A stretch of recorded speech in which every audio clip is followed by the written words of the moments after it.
Welcome to Shredder Fanfic. Like, subscribe, and hype video. Join members to gain early access to new videos. The main character dies in his previous life. The MC gets reborn inside of Young Justice with the ability to sell quirks. At the start, he sells quirks to Young Justice. What quirks will he give to them? Young Justice, I sell quirks, give Young Justice quirks at the start. Chapter 1, The Weight of New Power. When I opened my eyes, the first thing I saw was light cutting through the air above me. A white glare, clean and absolute, the kind you get from hospital ceilings or laboratory lamps. My head hurt. The air was cold. I blinked, but it didn't change. Then there was a sound. A metallic tone, sharp and artificial, echoed directly inside my skull. Ding! Hello, Apex. You died and are now in Young Justice. The voice wasn't human. It was calm, synthetic, and confident, like it had said those words 1,000 times before. I froze. My breathing steadied out of instinct. My hands felt different, smaller. My eyes darted across my surroundings. A mountain wall. Stone, polished and faintly metallic at its core.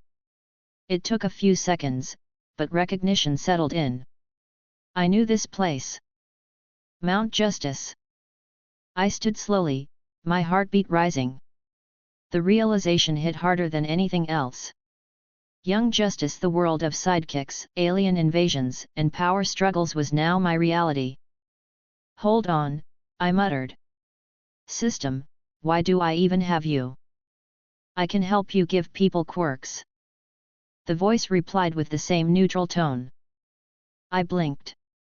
Give people quirks. As in MHA quirks? Yes. Whenever you give someone a quirk, you also receive that quirk. The implications spun in my mind. My hands flexed as if testing reality. So, wait. If I give Robin a quirk like All for One, I get it too. There was a short pause. Yes and no. That pulled me up short. That's confusing. What do you mean? Yes, as in when you give a quirk, you gain it. But you do not choose which quirk to give. It is automatically selected based on compatibility. For example, Robin's best match would be Fierce Wings. That made more sense. My confusion shifted into focus. I exhaled and let the logic settle. The system wasn't random, it was designed for balance. I see. So the stronger the match, the stronger the connection. Correct. I smiled slightly. The potential was endless. Every hero here was strong already, but with quirks layered onto them, speed, strength, mobility, the balance of power in this world would change fast. And I'd get every ability they received. I stepped forward, the sound of my boots clicking against the polished floor. My brain shifted into planning mode. Mount Justice was quiet. The Zeta tubes stood inactive, faint blue light pulsing along their rims. The air smelled faintly of ozone and rock.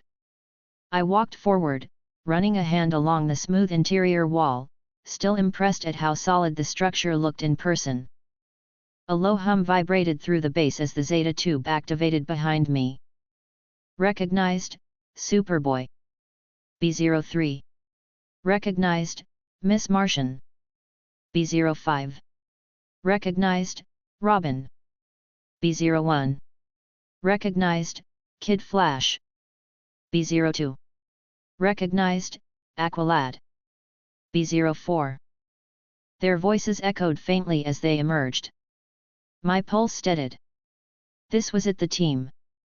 Young, confident, still figuring out their dynamic. I could hear Wally's laugh before I saw him.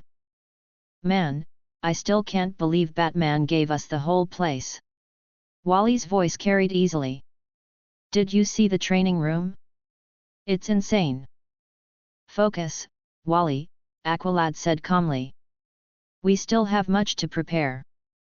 Miss Martian floated beside him, a small smile on her face. Maybe we can relax a little first.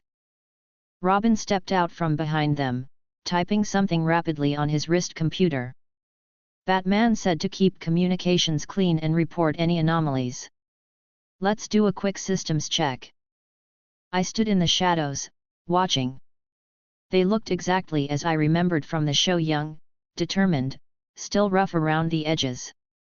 My hand lifted slightly as I debated how to approach. I didn't want to appear hostile. Still, there was no point hiding for long. I took a slow step forward, letting the sound of my boots hit the metal floor. Robin's head snapped up immediately. Who's there? Aqualad shifted forward defensively, water shimmering around his hands. Superboy narrowed his eyes. Wally moved to the side, fast but cautious. I raised both hands. Relax. I'm not an enemy. Superboy's voice came out low and tense. Then what are you doing here? I stopped a few feet away, close enough for them to see me clearly now. My name's Apex. I have an ability you might want to hear about. Wally tilted his head. An ability? You mean like powers? You don't look like a meta. I smiled. Not exactly a meta. I can give people abilities. Robin's eyes narrowed behind the mask. You can what? I can give people powers, quirks, I said clearly. Unique abilities tailored to their potential. You give me $1 billion, I give you one quirk. Simple trade. There was silence. Miss Martian blinked, visibly confused. $1 billion? You expect us to pay you? I expect fair compensation, I replied calmly. You get the power, I get paid. Easy deal. Superboy crossed his arms. Sounds like a scam. Wally chuckled. Yeah, sure. Maybe you should start with me. If it actually works, I'll have the Flash pay you. His tone was half mocking, half curious. The others looked at him with varying degrees of doubt. I smiled lightly. You sure about that? Why not? What's the worst that happens? Nothing. Wally shrugged. Do your thing. I stepped closer, raising one hand. You might feel something. Just hold still. Wally smirked. You got it, man. I've been through worse. My palm rested on his shoulder. Ding. The system's tone echoed silently inside my skull. New quirk generated, Jet. I blinked once as a rush of kinetic awareness flooded my body. My limbs felt lighter, my balance sharper, the faint hum of potential energy coursing beneath my skin. At the same time, Wally blinked and frowned. What the? Blue-white propulsion flared faintly from his calves and back, like small bursts of compressed air pushing against the ground. He looked down, shocked. Whoa! Whoa! What did you just do? Miss Martian floated forward, her eyes wide. Wally, your legs, what is that? Robin typed quickly on his wrist computer. Energy readings definitely not normal. What did you do to him? I lowered my hand and stepped back. Gave him a quirk called Jet. Enhances speed bursts through propulsion energy. He can now accelerate faster than before, though he'll need practice to control the force. Wally blinked in disbelief, then grinned. Okay, that's wow. I can feel it. This is insane. He took off in a quick run around the room, short bursts of propulsion sparking from his calves each time his feet hit the ground. The air rippled faintly from the pressure. Superboy's eyes followed him. He's faster. Robin looked skeptical but intrigued. Still doesn't explain how you did it. I shrugged slightly. Like I said, it's my ability. You touch, I give. It's not dangerous. Aqualad's expression stayed cautious. If this power is real, it could be abused easily. What is your purpose here? I met his gaze evenly. I'm not here to harm anyone. I offer enhancement for trade. You decide what to do with it. Wally stopped running, panting slightly but grinning wide. Guys, I'm serious. This isn't fake. I've never felt propulsion like that. It's like mini boosters in my legs. This is awesome. Miss Martian frowned, floating a little higher. Still, it's strange. Powers like that shouldn't exist here. Robin crossed his arms. We need to report this to Batman. If it's real, he'll want to know. I nodded slightly. Go ahead. I'll wait. Aqualad looked at me again, his tone steady. You understand, we cannot trust someone we just met. I'd be worried if you did, I said easily. I'm patient. Take your time. The group exchanged quick glances. Miss Martian whispered to Robin, her voice low. Do you think he's telling the truth? Robin's reply was measured. If he isn't, it'll be easy to find out. Wally, still grinning, added, I don't care what you guys say, this is legit. He's the real deal. I leaned slightly against the nearby console, letting them deliberate. The system's faint hum in my head had gone quiet again. My body still buzzed faintly with energy from the jet quirk. It wasn't as strong as Wally's speed, but I could feel its structure like a muscle waiting to be trained. Miss Martian turned toward me, her tone polite but uncertain. Apex, right? Are you planning to stay here? For now, I said. Until we figure out what's next. Robin tilted his head. You don't seem surprised by any of this. I gave a small smirk. Let's say I adapt quickly. He nodded slowly, analyzing me like a puzzle. I could tell he wasn't convinced. That was fine. Robin was cautious by nature. Trust would take time. Superboy remained silent, his arms crossed, watching everything with guarded intensity. When he finally spoke, it was simple. If you can give powers, can you take them away? I paused before answering. No. Once given, it's permanent. His expression didn't change, but I caught a faint shift in his shoulders. Relief, maybe. Or wariness. Wally grinned, stretching his arms. Permanent sounds perfect to me. Robin exhaled through his nose. Wally, you have no idea what that means long term. Yet. Long term me will thank me later. I couldn't help but laugh quietly. Wally was exactly as I remembered, reckless, eager, and somehow always charming enough to make it work.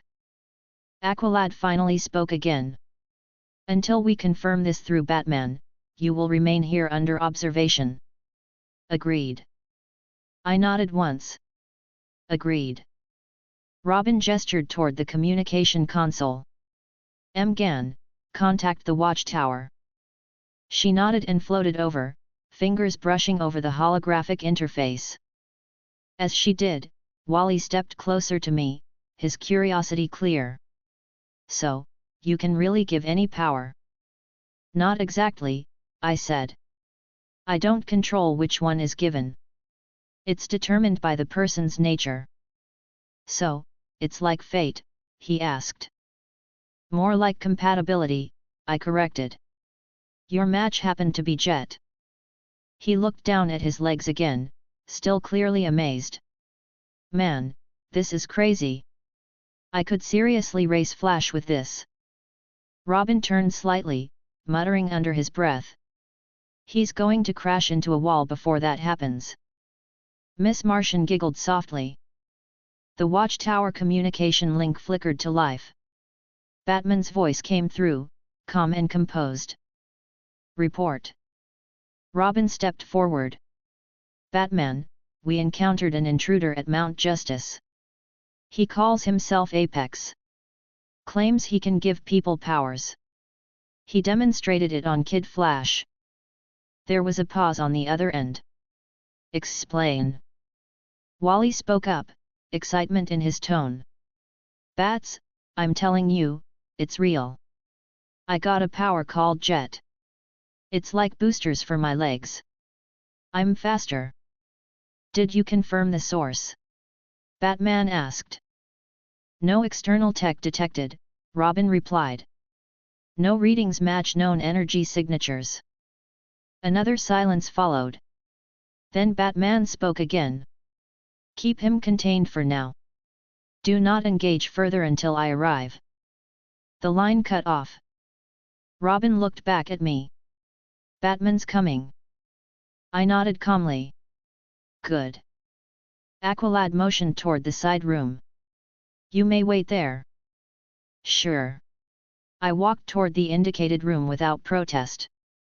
As the door closed behind me, I finally let out a small breath. My mind replayed the interaction, cataloging reactions, personalities, timing.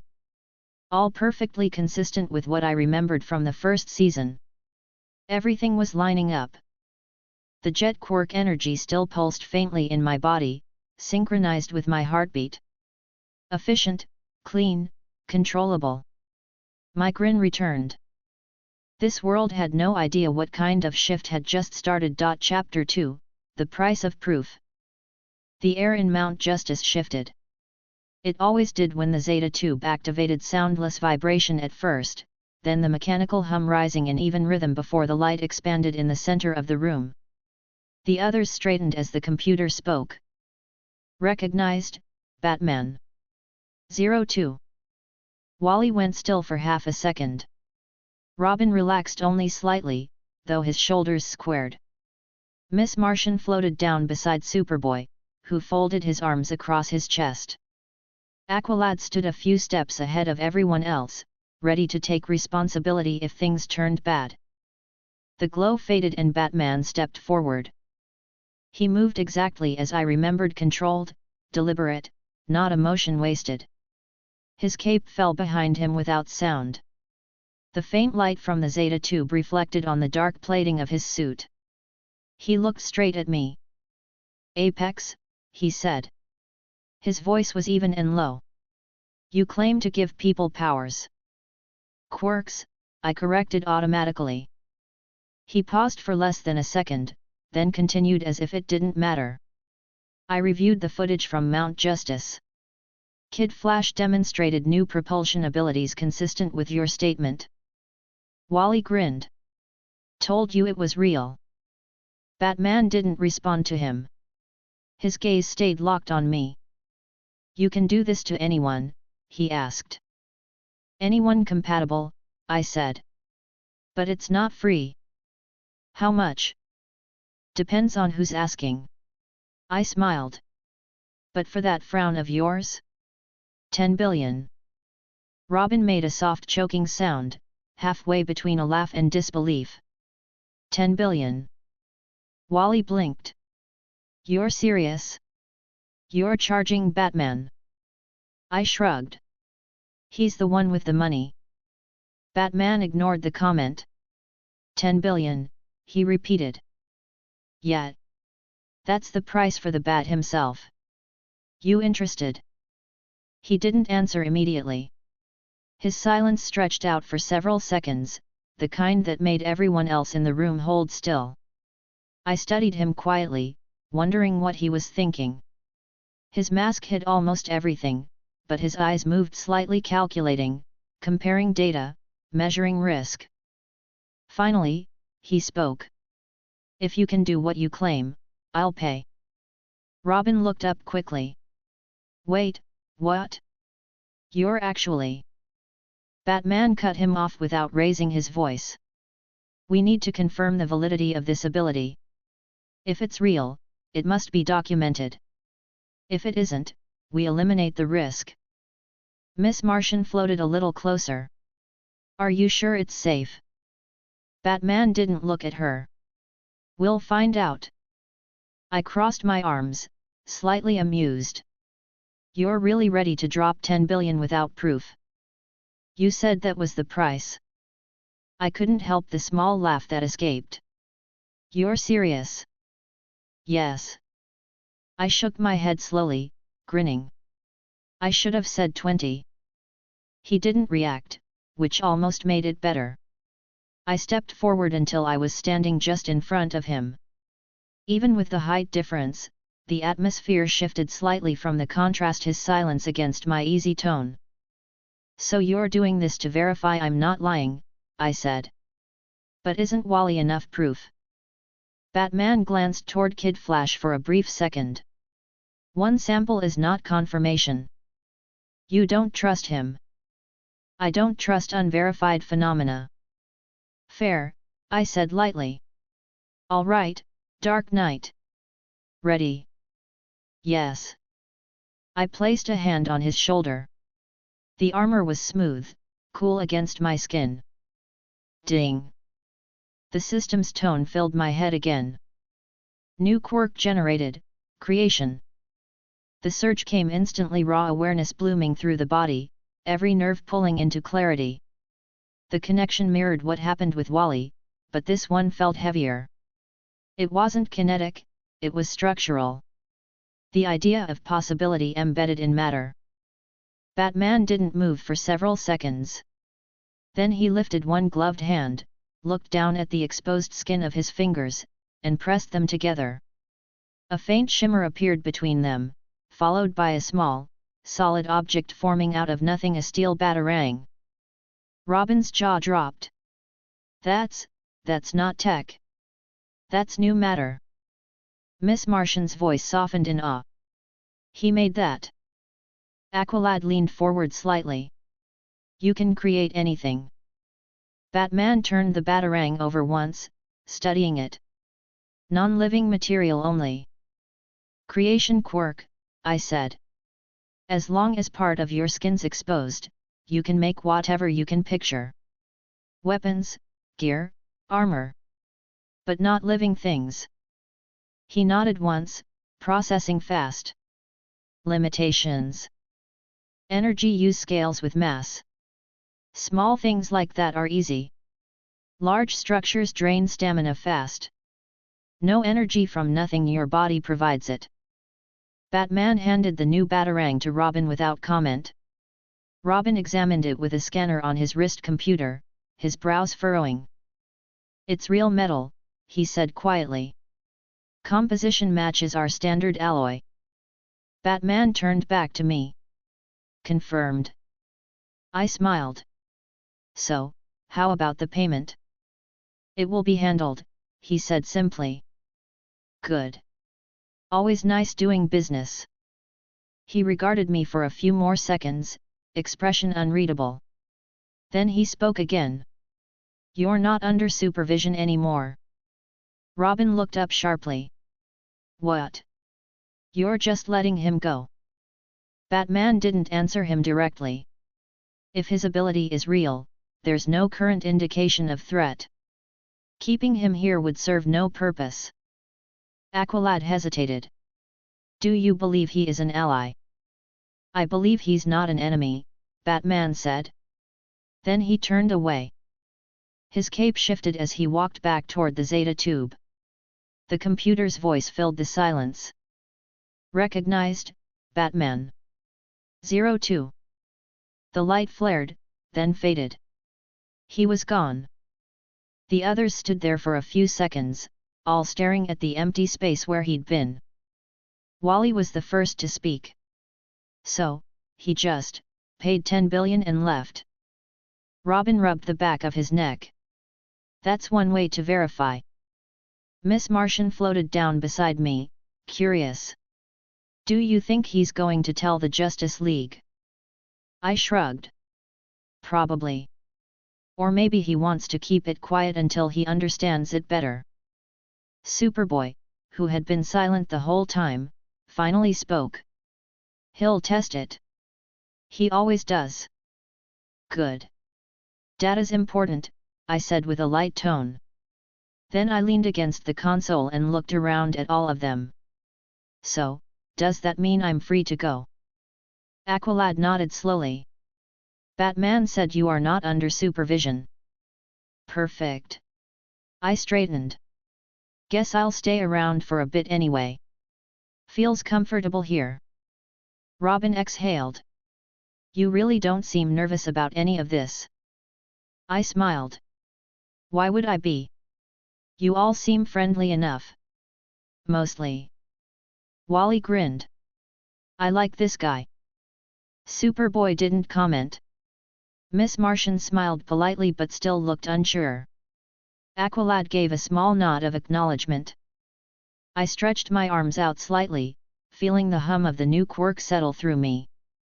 The creation energy was different from jet denser, practical, built for utility. My mind filled with the exact parameters of what it could do. System, I thought quietly, I assume that means I've got creation now too? Confirmed. Creation quirk added. The subtle confirmation buzzed in the back of my head.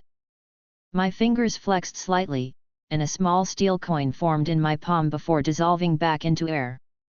The control was sharp, precise. I hid the motion behind my legs so the others wouldn't notice. Internally, I grinned. The potential kept growing. Robin tapped something on his wrist computer again. I can't believe he agreed to that. 10 billion. You know what that could fund for us? Maybe he's planning ahead, I said. Miss Martian floated a little higher. Planning ahead for what? I gave a small shrug. Hard to say. Maybe the League wants to see what quirks can do before villains start asking for them. Wally blinked. Wait, villains? You can give quirks to anyone, right? Anyone I touch, I said simply. But don't worry. I don't hand out discounts. Superboy's expression stayed flat. That doesn't stop criminals from trying. That's their problem, I said. Not mine. Aqualad's tone was thoughtful. You understand this ability could unbalance the world quickly. I understand, I said evenly. That's why I'm keeping it contained. I'm not forcing it on anyone. They come to me. Robin looked up. So you're a merchant now? More like an entrepreneur. Wally laughed. Yeah, sure. I'll bet you charge Superman double. Triple, I corrected with a grin. Miss Martian shook her head, smiling softly despite herself. You're very confident. Confidence sells. She glanced toward the Zeta tube again. Still, it's strange that Batman changed his mind so quickly. I tilted my head. Maybe he saw potential. The system's tone returned briefly in my head. Incorrect. Justice League is prioritizing research on quirk application and containment. My expression stayed neutral outwardly, but I let out a faint breath in amusement. So it's not my charisma then. Confirmed. Rude. Wally was still talking to Robin about possible upgrades to his suit when I looked around the room again. The space felt slightly different now, less tense, more curious. They'd accepted me, at least provisionally. Aqualad walked closer. Until Batman gives further instructions, you may remain here. The League will likely have questions. Fine by me, I said. I'll behave. He nodded once. That would be appreciated. Robin turned toward me. What about limits? Can you only give one quirk per person? Yes, I said. Once someone gets one, that's it. No stacking.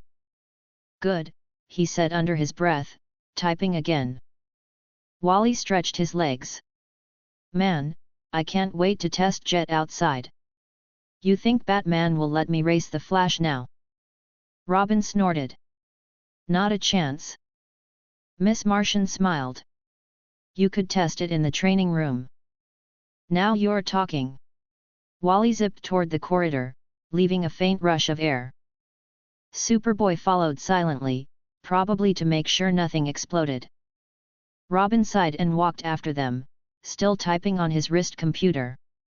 I'll monitor readings. Aqualad nodded to Miss Martian, who floated along behind him. Soon the room was empty except for me. I looked toward the Zeta tube where Batman had stood a few minutes ago. His reaction kept replaying in my mind. Calm, methodical, no surprise at all, just immediate calculation. He hadn't argued. He hadn't hesitated once the proof appeared. That told me enough. He saw use in the Quirk system already. The League would talk about it, maybe even strategize around it. I could guess the conversation, what it meant for power balance, for containment, for the kind of threats they'd face. My hand flexed again, another small object forming a silver pen this time, identical to the one I used in my old world. I turned it over, then let it fade. The control was precise down to the gram. I exhaled slowly. 10 billion for one quirk. Not a bad start. But I still regretted not charging more. Chapter 3, The Cost of Potential. Morning came quietly in Mount Justice. The sea outside the mountain was calm, faint waves hitting the rocks below. Sunlight filtered through the glass panels in the main hall, cutting across the polished floor. I sat on the couch with a cup of coffee from the base's machine. It wasn't great, but it worked. The others were already moving around. Robin was at the main computer, typing fast. Miss Martian floated near the kitchen, trying to copy Wally's recipe attempts from last night. Aqualad was speaking softly to Superboy about training rotation. It felt ordinary, but the tension from yesterday hadn't vanished completely.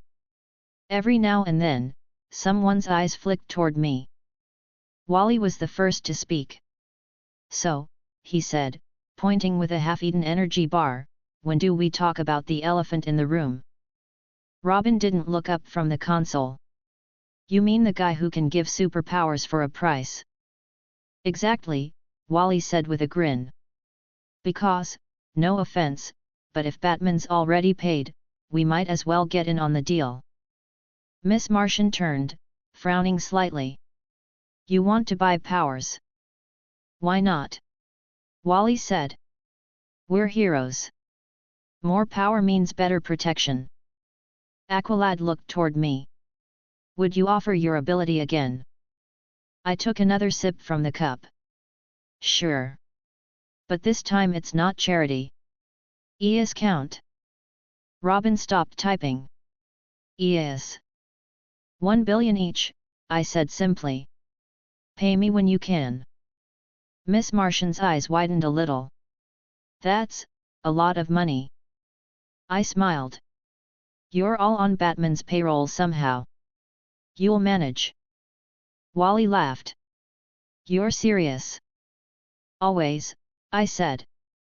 Aqualad stepped forward slightly, calm but direct. If you truly can grant abilities safely, then I will agree to your terms. Robin turned his chair. You're actually going first. I trust what I saw yesterday, Aqualad said. Kid Flash's propulsion was not an illusion. Wally crossed his arms, still smiling. Then let's do it. Line up, people. Miss Martian hesitated but nodded. If it helps the team, I'll do it. Superboy looked at each of them before saying simply, fine. Robin exhaled quietly. You're all insane. Then he stood. But if I don't, I'll regret it later. Count me in.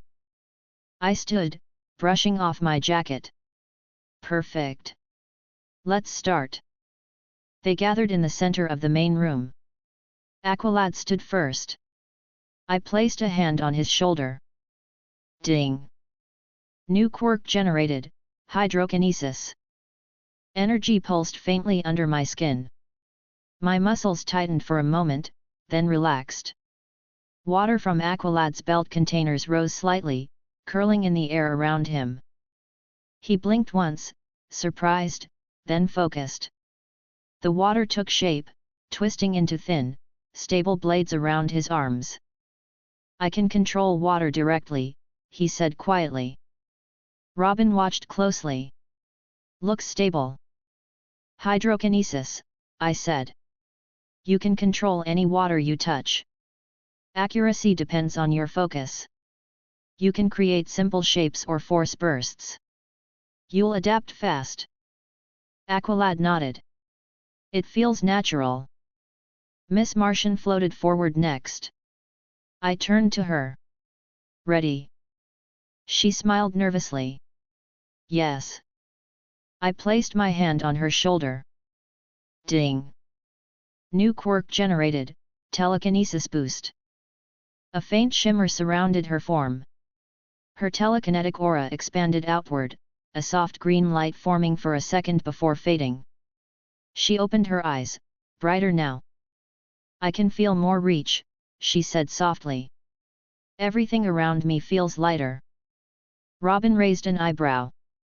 So it made her powers stronger. Not just stronger, I said. More efficient. Less strain on her body and mind.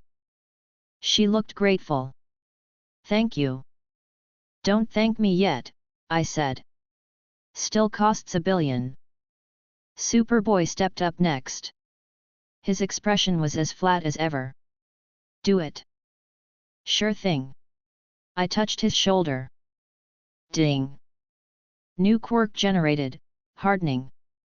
Superboy's skin shimmered faintly for a moment. His hands clenched reflexively, knuckles tightening with the new tension in his muscles. He looked down at his arms. Hardening. Your body can reinforce itself beyond normal limits, I explained. Perfect defense quirk. You'll be harder to damage, even for Kryptonians. He nodded once. Good. Then Robin stepped up. Guess it's my turn. You ready, bird boy? He gave a short laugh. Let's get this over with. I placed a hand on his shoulder. Ding. New quirk generated, fierce wings. Two large, red feathered wings burst outward from Robin's back, spreading wide before folding slightly. He stumbled back, eyes wide, half in shock. Wally started laughing uncontrollably. Okay, this is officially the coolest thing I've ever seen. Robin stared over his shoulder at the wings, testing the movement. I can actually feel them. They're real, I said. Lightweight but strong. They give full flight control and high maneuverability. You'll learn to balance your body with time. He moved the wings again, slower this time. The air rustled as they spread fully. This is insane, he muttered. Insanely profitable, I added, grinning. Miss Martian smiled at him. They look good on you. Yeah, Wally said, still laughing. You're officially a bird now. Robin smirked. Laugh all you want, I can finally one-up you in speed. Not happening, Wally shot back. I stepped back, crossing my arms. All right. That's everyone. Aqualad looked thoughtful. It seems all of our new abilities match our existing strengths. Compatibility, I said simply. The quirk chooses you. Superboy flexed his hands, testing the density of his skin again. It works. Miss Martian looked at her hands, her telekinesis glowing faintly as several objects floated around the room. The control feels effortless. Robin folded his wings carefully. These are incredible. How far can I fly? As far as your stamina allows, I said. Train enough, and you'll match some jets. Wally raised his hand. Question. I turned to him. What is it? Can I get another? He asked. I blinked. Another quirk. He nodded quickly. Yeah. I mean, jet's awesome, but imagine stacking it. I could be unstoppable. I sighed lightly, rubbing my temple. Wally, listen. Best to train your current quirk first. Maybe later. So, maybe, he said, grinning. Maybe, I said. But earn it. Robin smirked. For once, I agree with him. You'd probably burn a hole in the floor if you got another one. Hey, at least I'd look cool doing it. Miss Martian laughed softly. You always look like you're in a hurry.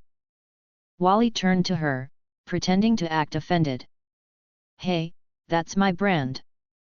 Aqualad looked around. We should begin training to adapt. These new powers could be difficult to control. Training rooms open, Robin said. They started toward the corridor together. I followed at an easy pace. Inside the training chamber, the space stretched wide with reinforced walls. The computer voice responded to Robin's commands, setting the environment to neutral mode. All right, he said, stretching his wings out again. Let's see what these can do. He jumped forward, wings pushing against the air with a rush of sound. He rose cleanly, hovering midair for a few seconds before landing again. Balance still needs work, he said.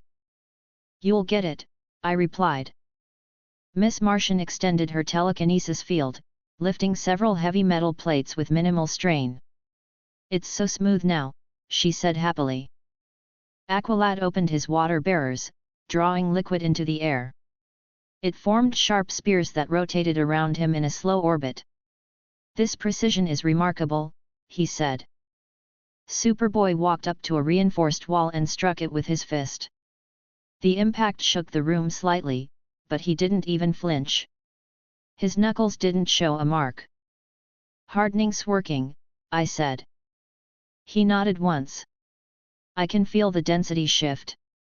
Wally leaned against the railing, watching. Man, you guys all got power boosts. I'm gonna have to catch up fast. Robin grinned, spreading his wings again. You'll have to fly to do that. Keep talking, bird boy, Wally said. I laughed lightly, stepping beside him. He's right though. You'll need practice before asking for seconds. Wally sighed dramatically. Fine. But when I'm ready, I'm getting something flashy. Deal, I said. The next hour went into testing. Robin practiced air maneuvering, Aqualad shaped water into defensive walls, Miss Martian worked on multiple object control, and Superboy focused on durability impact tests. I watched, noting every adjustment, every reaction. Their growth potential was enormous. Miss Martian floated over after a while. You're not training with us. I already know what I can do, I said easily. Still, you could help us test limits, she said. Later, I said. You all focus on control. She nodded and rejoined the group. Robin landed beside me after another flight pass. So, if Quirks pick compatibility, does that mean you could technically give everyone in the league one? Technically, yes, I said. But that would take time. And a lot of money. He smirked. Of course. Batman already set the standard. 10 billion. Robin laughed quietly. You really got him to pay that much. He didn't even blink. Wally zipped over again. Hey, maybe the league should just hire you permanently. We'd be unstoppable. Unstoppable is boring, I said. Easy for you to say, Wally said. You've got all our quirks too, right? I smiled faintly but didn't answer. Aqualad called out from the center. Team, regroup. Everyone returned to his position. He stood tall, calm as always. These powers are new, but they already enhance our capabilities greatly. We will integrate them carefully. Robin folded his wings. Agreed. Miss Martian nodded. I'll run psychic sync tests later to see how our teamwork adjusts. Superboy simply said, stronger is better. Wally added, and faster. Aqualad turned to me. We are in your debt. You owe me $1 billion each, I reminded. He smiled faintly. That too. Miss Martian floated slightly higher, her expression soft. You've changed everything. Hopefully for the better, Robin said. I shrugged. I give the tools. What you do with them is on you. Wally stretched his arms. Man, you talk like Batman sometimes. That's the worst thing anyone's ever said to me, I said with mock irritation. They laughed, even Superboy's mouth curved slightly for half a second. The team's energy had shifted. There was excitement in the air now, a different kind of confidence. The balance between them felt tighter, more efficient. They didn't realize it yet, but they were stronger together already. Wally walked up beside me again. So, seriously. Maybe later. Maybe, I said again. He grinned. I'll hold you to that. Chapter 4, Field Trial. The morning light touched the ocean outside Mount Justice, steady and clear. The base hummed quietly with background systems. I sat on the main couch with a datapad in hand, scrolling through account details. $10 billion. Transferred. Confirmed. Batman didn't joke around when it came to payment. The team had gathered around, the energy in the room lighter than usual. Robin leaned against the console, a faint grin on his face. Miss Martian floated a few inches above the floor near the kitchen, humming softly while adjusting the settings on the food synthesizer. Aqualad stood by the window, calm as ever. Wally, of course, was pacing in fast circles.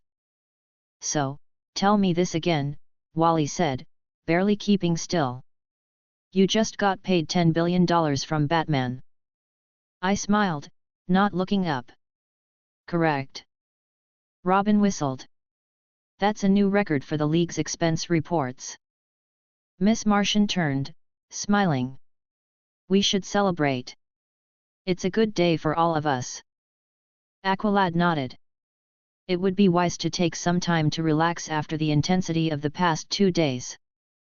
Relaxation sounds good, Wally said, grabbing a drink from the counter. As long as it involves food. Superboy, who'd been silent up to that point, said flatly, you always think about food. Because someone has to, Wally shot back. I chuckled and set the datapad down. All right, team. We can celebrate. On me. Robin grinned. What's the plan? Whatever you want. You've all earned it. But first, I said, lifting a finger, I should probably tell you this money isn't exactly liquid yet. It's being processed through secure League channels. Give it a few hours. Wally looked disappointed. So, no instant pizza party. Not yet, I said. But patience, my fast friend, is a virtue. Robin smirked. He doesn't know what that means.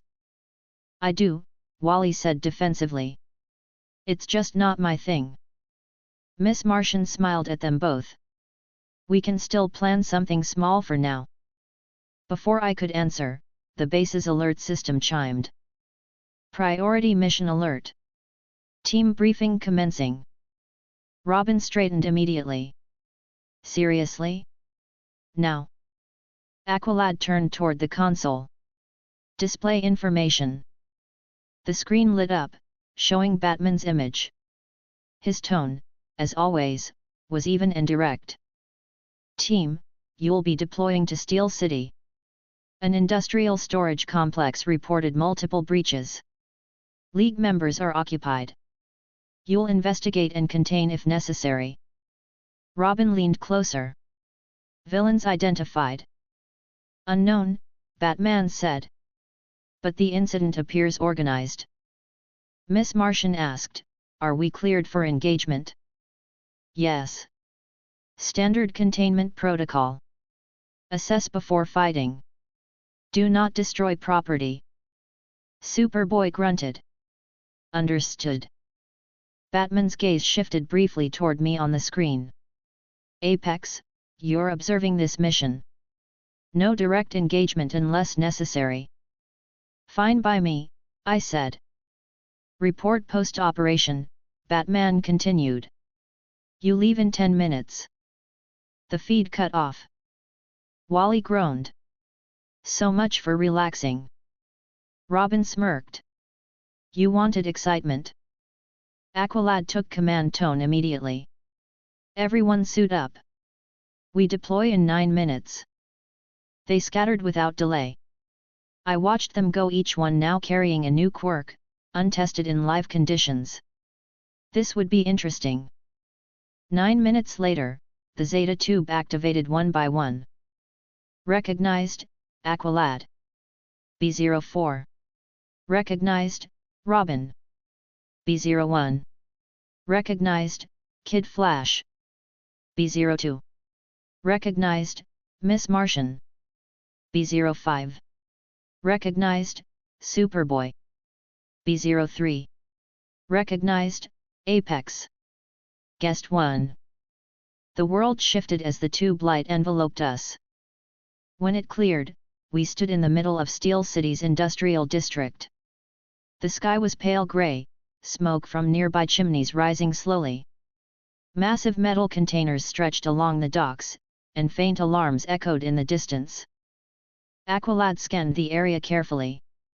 Stay alert. Robin crouched, pulling up his holographic scanner. Motion detected ahead, Warehouse 17. Multiple heat signatures. Wally leaned forward. Want me to check it out? Not alone, Aqualad said firmly. We move as a team. Miss Martian floated a few feet off the ground. I can scan for surface thoughts. She closed her eyes briefly, then opened them again. They're anxious. Definitely not civilians. Superboy cracked his knuckles. Good enough. Aqualad nodded. Approach quietly. We moved between the metal structures, soundless except for the distant hum of machinery. I followed a few steps behind, observing. Their formations were tight. They'd learned from training, Robin leading point, Aqualad supporting, Miss Martian overhead, Wally flanking, Superboy ready for direct contact. At the warehouse entrance, Robin signaled a halt. He opened a small panel and used his wrist computer to disable the lock. The door slid open with a faint metallic sound. Inside were crates, stacked high and marked with security stamps. Several figures moved between them, carrying equipment. I recognized the uniform's standard mercenary gear, but upgraded with low-level tech enhancements. Robin whispered, 10 hostiles. No metas detected. Engage non-lethal, Aqualad ordered. Miss Martian went first, telekinetic force pushing 2 men off balance before they could react. Robin's wings spread silently as he glided overhead, dropping smoke pellets with precision. Wally blurred forward, disarming 2 mercenaries in seconds, the propulsion bursts from jet leaving faint trails behind him. Superboy stepped through the smoke, punching a heavy crate aside like it weighed nothing. The impact knocked 2 more down. Aqualad's water blades shimmered as he redirected attacks, movements precise and clean. The fight ended in less than a minute. The mercenaries groaned on the floor, stunned and disarmed. Robin landed beside Aqualad, folding his wings. All targets neutralized. Secure them, Aqualad said. Miss Martian used her telekinesis to lift several restraints into place. Done. Superboy stood near the back, scanning the remaining crates. They were moving something. Robin checked the markings. Shipment logs list prototype drones. Could be black market tech. Wally zipped over. So basically, small-time criminals with bad timing.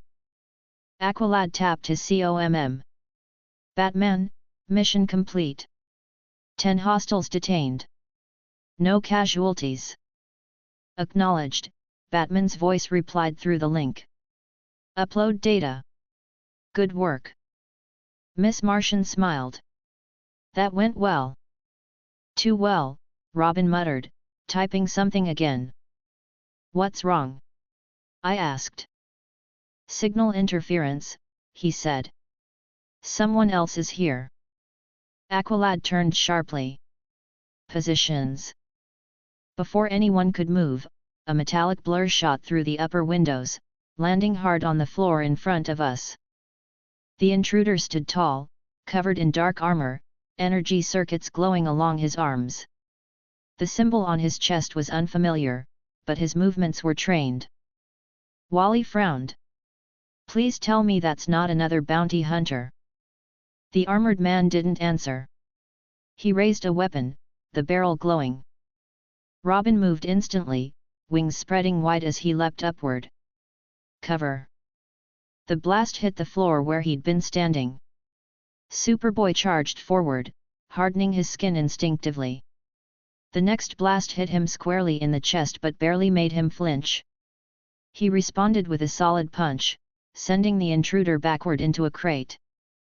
Miss Martian caught debris midair with her telekinesis, throwing it aside before it could hit anyone.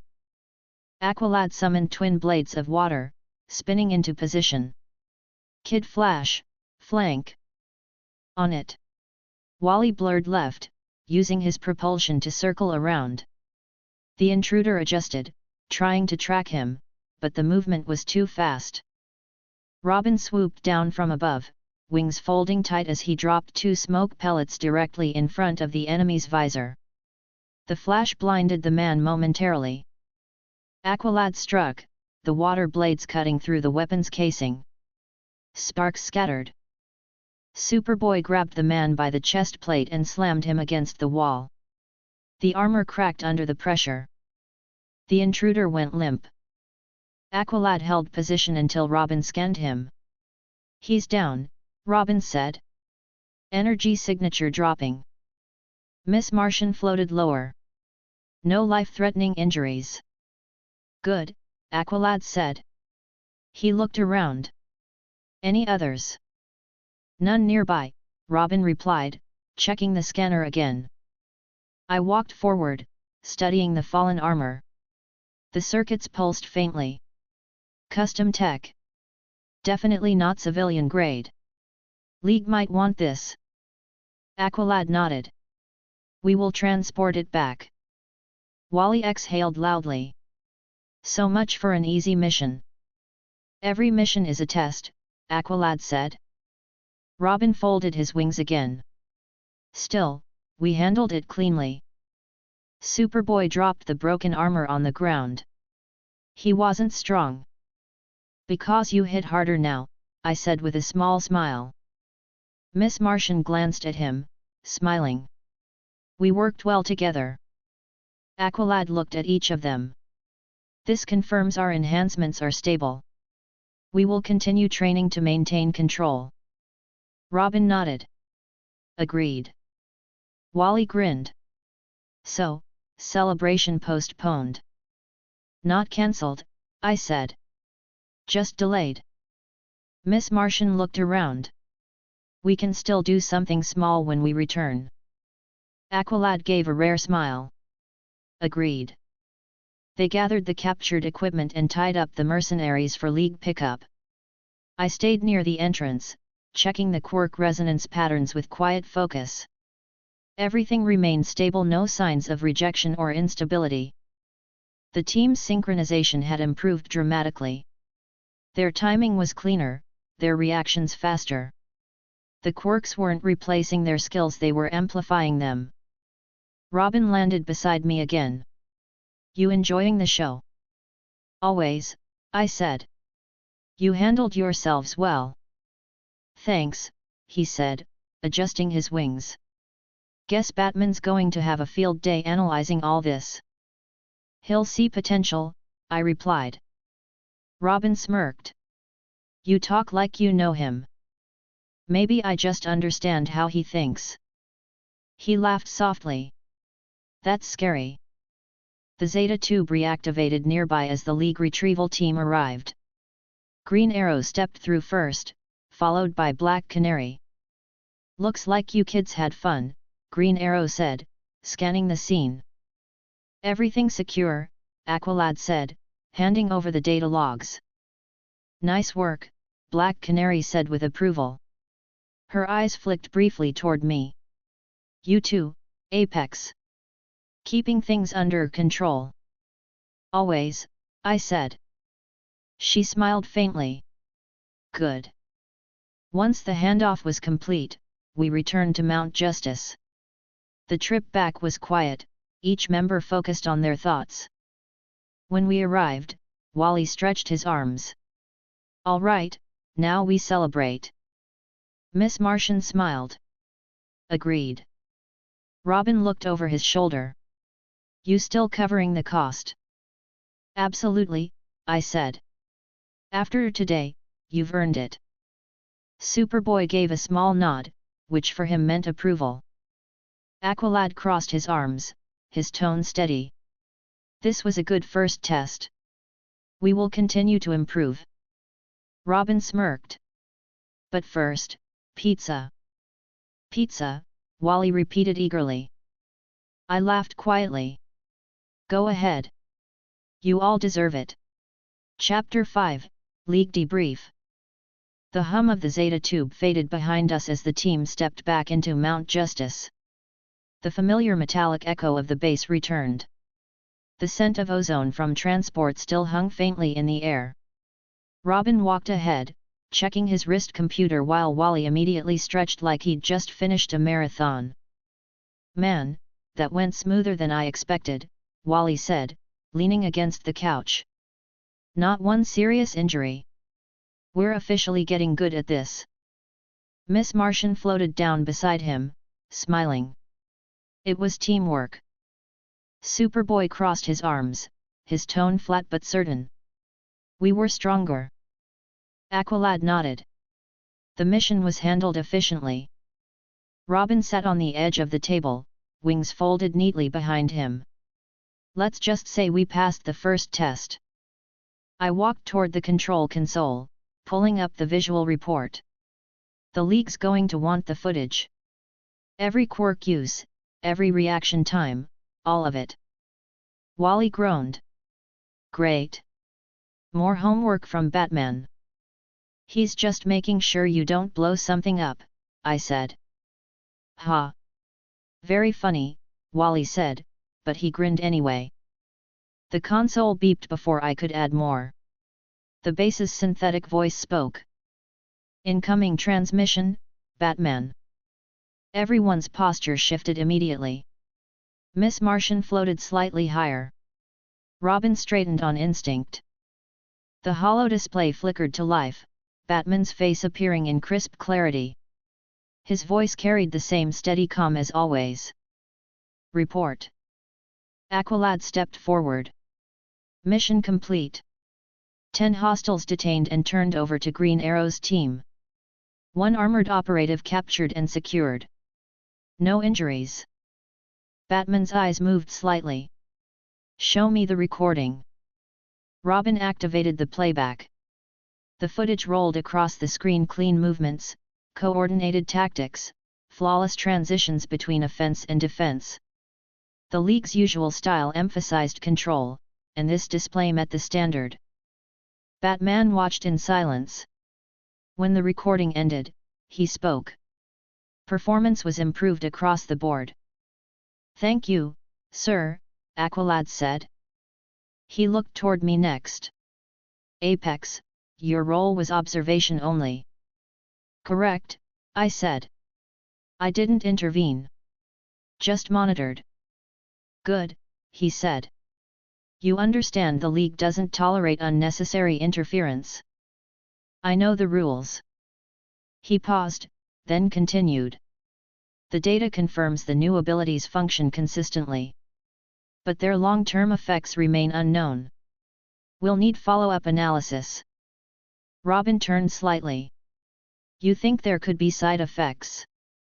Unverified technology or abilities always have risks, Batman said. Enhanced performance comes with physiological variables. Training will mitigate, but continued oversight is required. Miss Martian asked gently, you mean, medical checks? Yes, Batman replied. The League's biotech division will coordinate examinations over the next week. Wally frowned. Ah, come on. We're fine. Look at me, I'm faster than ever. That's precisely why you'll be checked first, Batman said. Wally's shoulders slumped. Figures. Superboy stood silent, but his expression stayed sharp. You're worried these powers could fail. I'm ensuring they don't become unstable, Batman answered. Aqualad nodded in agreement. That is reasonable. I folded my arms. You're thinking containment? Batman didn't confirm or deny it. His eyes stayed focused. The League monitors all new power sources. That includes you. Fair, I said calmly. Transparency keeps people comfortable. Robin gave a small smirk. That's one way to put it. Batman continued, tone steady. The League's council will review the data. For now, no further distribution of these abilities without League authorization. Wally blinked. Wait, what? You're putting him on pause. Yes, Batman said. Until we determine full implications. I exhaled softly. So, I'm under restrictions again. Observation, not restriction, Batman clarified. You're free to remain with the team, but you'll refrain from giving additional powers. Miss Martian nodded slightly. That makes sense. We should understand them first. Robin frowned but didn't argue. Guess we're grounded until further notice. You're not grounded, Batman said. You'll continue missions under standard rotation. The new abilities are assets now considered part of your profiles. Wally perked up. So, we still get to use them? Yes. Controlled application only. Cool, Wally said, relieved. Superboy crossed his arms again. You don't trust him. Batman looked directly at him. I don't trust untested variables. Superboy met his gaze evenly, then looked away without answering. I smiled faintly. Sounds like you just described half the League. Batman ignored the comment. You'll file mission reports by end of day. Robin sighed. Of course we will. Aqualad nodded. Understood. Good, Batman said. Green Arrow and Black Canary will review combat data with you tomorrow.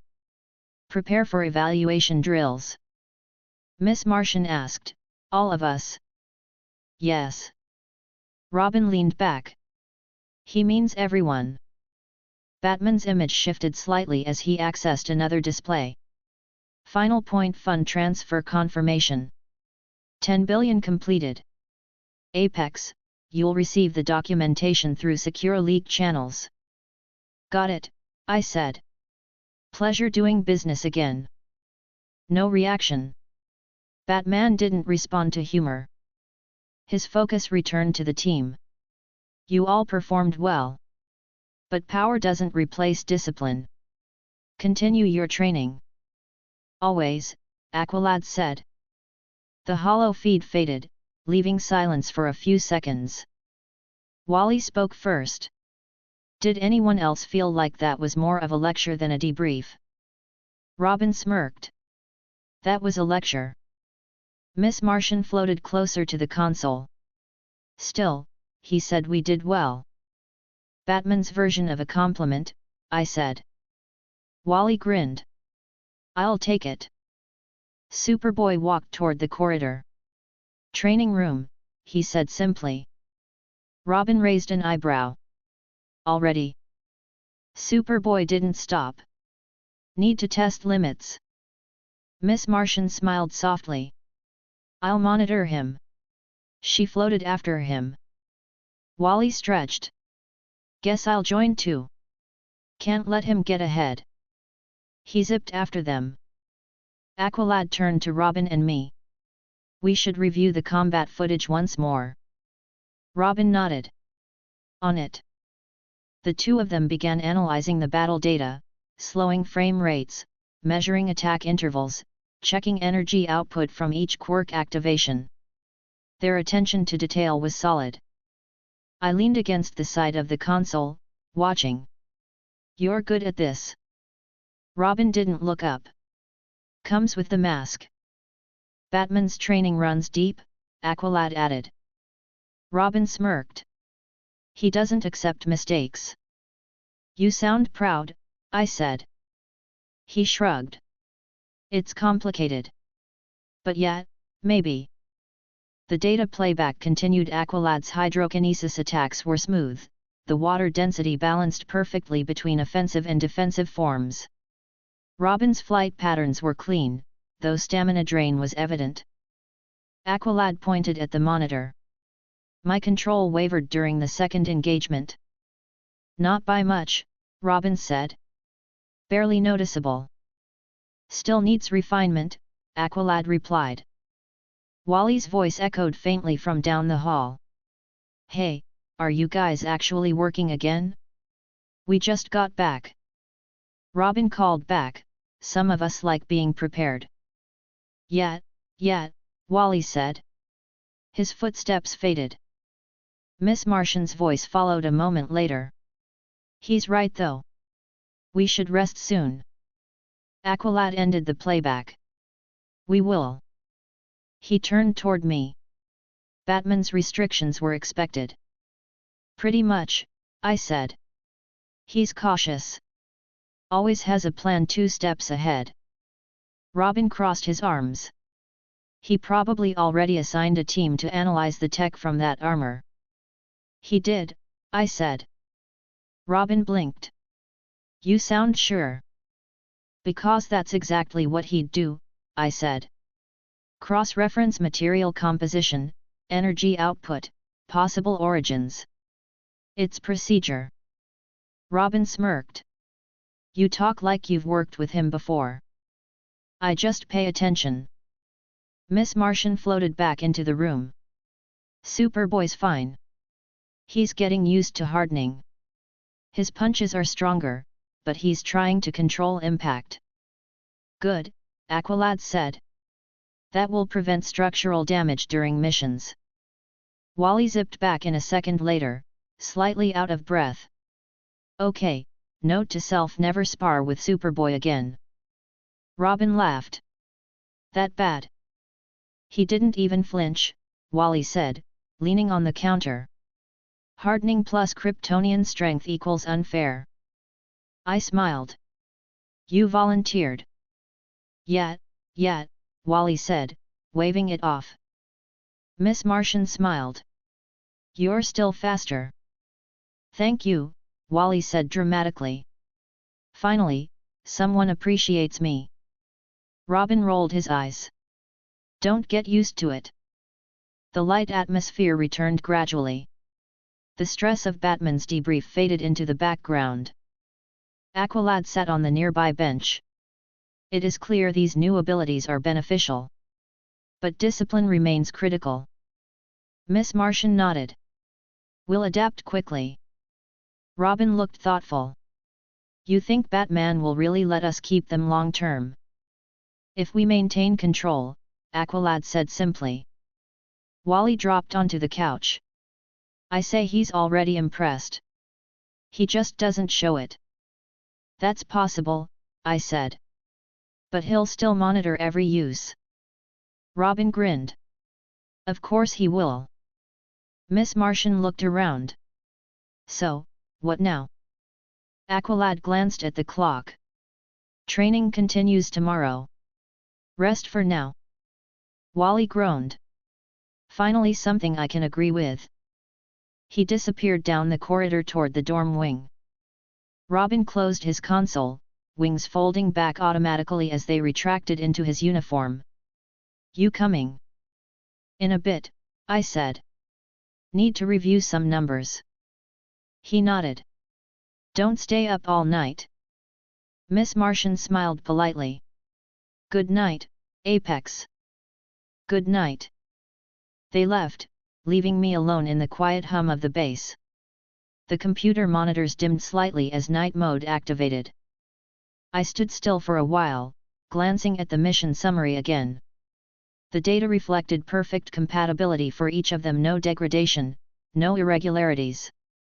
Batman's oversight would continue, but it wouldn't matter. The results spoke for themselves.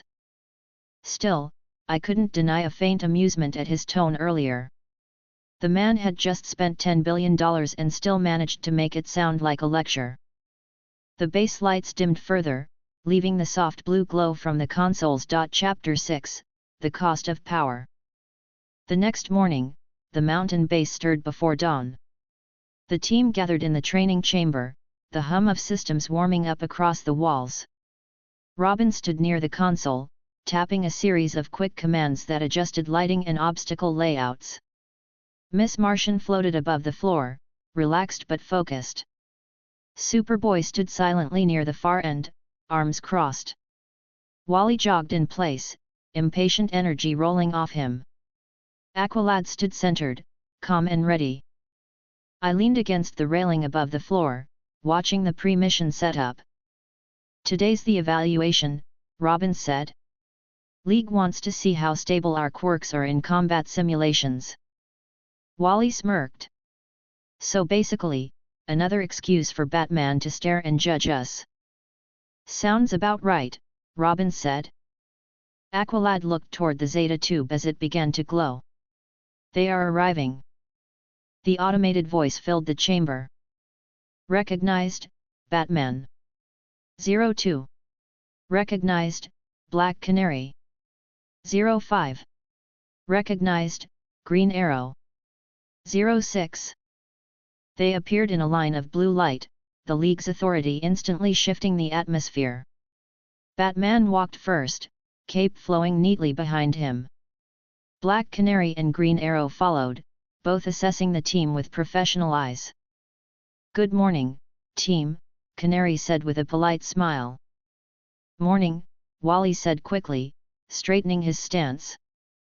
Green Arrow crossed his arms. "Hope you're all warmed up. Today's not about winning, it's about control." Robin grinned. "Control's our middle name."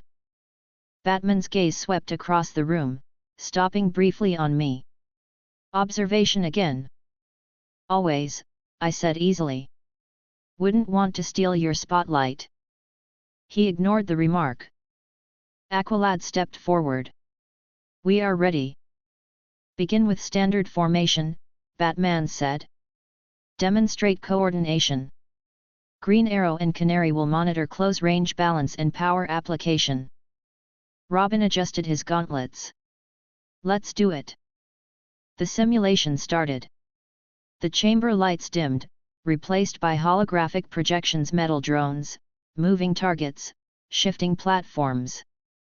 "Engage," Batman ordered.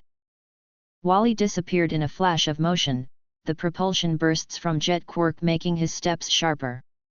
Robin launched upward, red wings snapping wide as he glided through the air, dropping precision hits on moving drones. Aqualad drew his water bearers, blades forming smoothly. He moved with precise grace, slicing through obstacles. Miss Martian stayed elevated, lifting several drones into the air and crushing them with telekinetic precision. Superboy charged headlong into heavier constructs, his hardened body absorbing impacts without slowing. I watched carefully. The synchronization was better than before, timed attacks, clean transitions, no overlapping interference between quirks. Black Canary called out, "Hold your distance, Wally. You're crowding Aqualad's arc." "Got it." Wally adjusted instantly, redirecting his path. Robin landed, wings folding tightly before launching again. Formation shift. Defensive triangle. The others moved without hesitation, forming a tight circle as holographic sentries surrounded them. Miss Martian lifted a wide telekinetic field, deflecting attacks while Aqualad controlled the incoming fire with water shields. "Balance is stable," Canary said, checking her monitor. "Energy use within normal range." Batman's expression didn't change. "Push further." The simulation increased intensity. Heavy armored drones emerged, firing controlled energy pulses. Robin soared higher, diving with rapid strikes. Wally darted between the drones, propulsion bursts slicing through armor plates. Superboy took direct hits, his hardened skin sparking faintly, but he barely slowed. He gripped one drone by the leg and threw it into another, the sound of metal colliding echoing through the chamber. Aqualad coordinated cleanly, blades slicing through another drone's core. Miss Martian's field shimmered brighter as she stabilized the others. After several more minutes, Batman spoke. "Cease." The drones powered down, leaving the chamber silent except for their breathing. Robin landed smoothly, folding his wings. "How'd we do?" Batman looked at the monitors. Improved reaction time, increased power control, effective communication. Efficiency rating 96%. Wally grinned. "So, we passed." Black Canary smiled faintly. "You did better than last time." "Much better," Green Arrow added. "Still some overreach on energy bursts, but manageable." Miss Martian floated down. "Thank you." Superboy stood still, unbothered but clearly satisfied. Batman turned toward me. "Observation." I met his gaze. "They're adapting faster than expected. No side effects so far." "Good," Batman said. "We'll continue to monitor long term." Wally stepped forward, excitement obvious. "So that means Quirks are officially League approved, right?" "Approved for controlled use," Batman corrected. "Close enough," Wally said quickly. I smirked. "Careful with the phrasing. Legal teams love that kind of loophole." Wally laughed. "You sound like Bruce Wayne." Batman didn't react, but Robin coughed quietly to hide his grin. Aqualad spoke calmly. "We appreciate the League's oversight." Green Arrow clapped his hands once. "You've earned some trust today." "Don't lose it," Canary added. Wally elbowed Robin. "See? We're not just sidekicks anymore." Robin rolled his eyes. "Speak for yourself."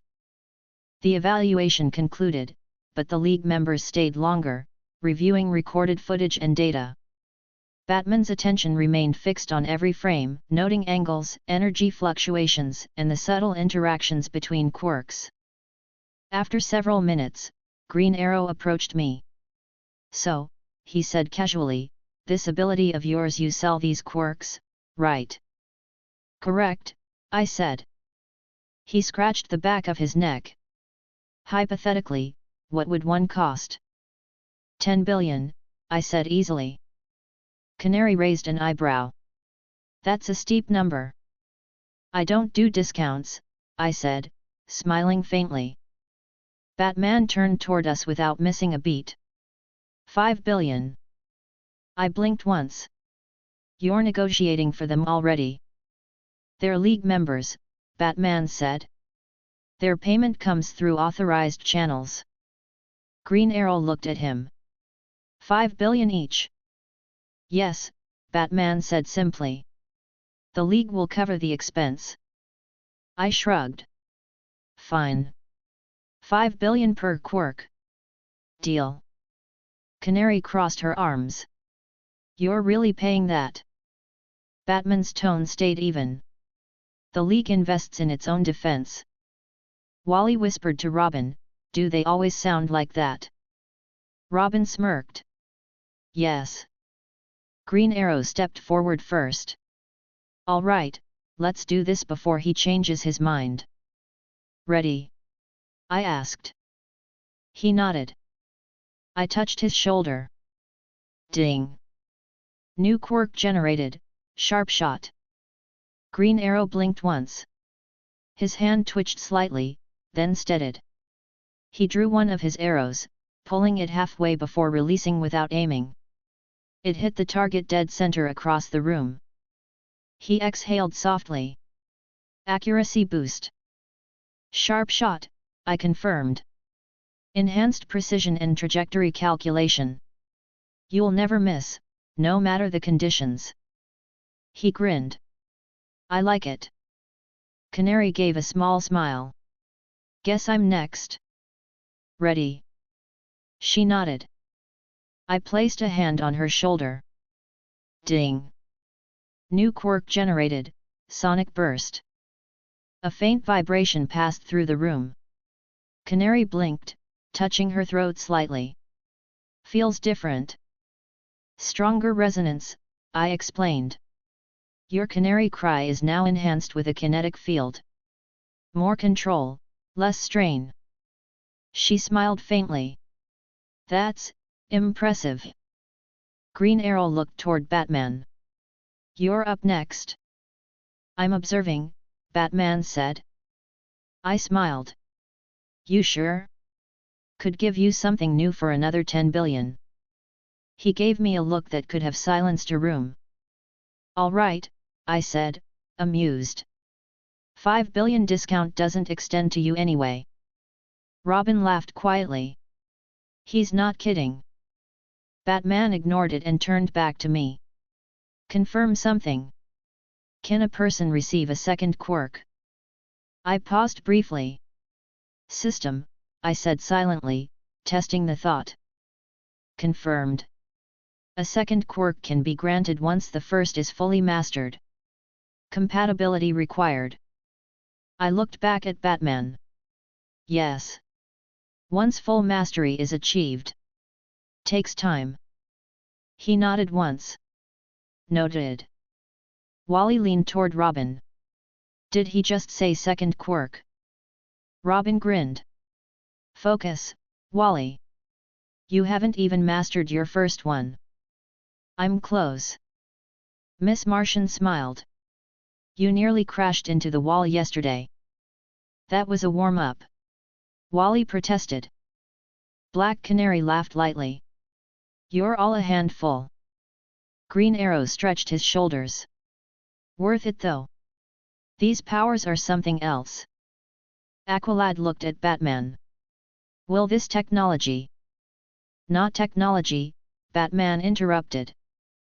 Aqualad corrected himself. Will these abilities be shared beyond the League?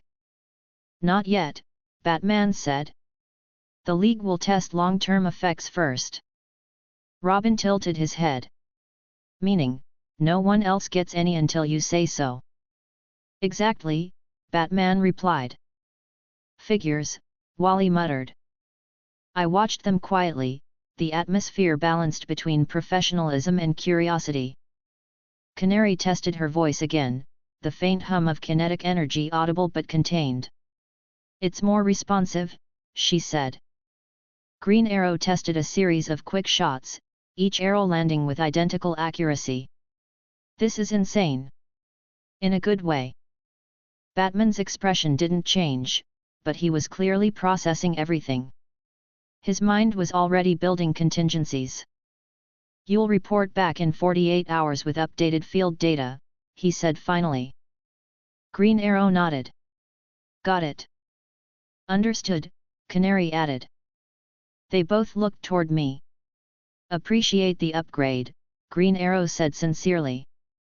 Anytime, I said with a smile. As long as the League keeps paying on time. Always does, Canary said. Batman turned toward the Zeta tube. Evaluation complete. You're dismissed. Robin relaxed visibly once the League members stepped back into the transport beam. Recognized, Batman. 02. Recognized, Black Canary. 05. Recognized, Green Arrow. 06. The light faded, leaving silence behind. Wally exhaled loudly. Finally. I thought he'd never leave. Robin grinned. You're never relaxed when Batman's in the room. I can't help it, Wally said. He stares like he knows every secret I've ever had. Miss Martian smiled softly. He's just intense. Superboy said flatly, he's focused. Same thing, Wally muttered. Aqualad looked toward me. It seems the League has accepted the existence of Quirks. For now, I said. Approval today means paperwork tomorrow. Robin laughed. You sound like him again. Don't compare me, I said, raising a brow. I actually smile. Miss Martian giggled. Wally clapped his hands together. All right, now can we finally celebrate? Aqualad nodded. We earned it. Superboy gave a small, approving grunt. I smiled. Fine. But the next round's on Batman's tab. Robin grinned. For once, I like that plan. They laughed as they left the chamber, the light from the corridor catching the calm blue of the walls. I lingered a moment longer, the faint hum of residual energy from the quirks vibrating in the air. Everything was stable. The League had invested 5 billion per hero. Not bad for a day's work. Chapter 7, A Quiet Victory. The air inside Mount Justice was lighter that evening. The training chamber's harsh light had dimmed to soft gold, replaced by the steady hum of the base at rest. Hours had passed since Batman and the others left, but their presence still lingered like an afterimage. Robin sat on the couch, relaxed for once. His mask was still on, but his jacket was off, and he leaned back with a rare, easy posture. Miss Martian floated near the kitchen, humming while the food synthesizer produced its uneven beeps. Aqualad was methodically cleaning his water bearers, calm as always. Wally was stretched across the other couch upside down, balancing a plate of chips on his stomach. Superboy stood by the wall, quiet, arms folded as usual. He watched the others more than he spoke, but even he seemed less tense than normal. I walked out of the corridor, holding a data pad that displayed my latest transfer notification. 5 billion from the League had cleared earlier that hour. The sound of success felt almost routine now. All right, I said, walking toward them, you survived Batman's evaluation, and you didn't break anything. I'd call that worth celebrating. Wally grinned. Finally, someone said it. Robin raised a brow. Didn't you say that after every mission? Yeah, but this one's special. Batman didn't yell. That's basically a parade.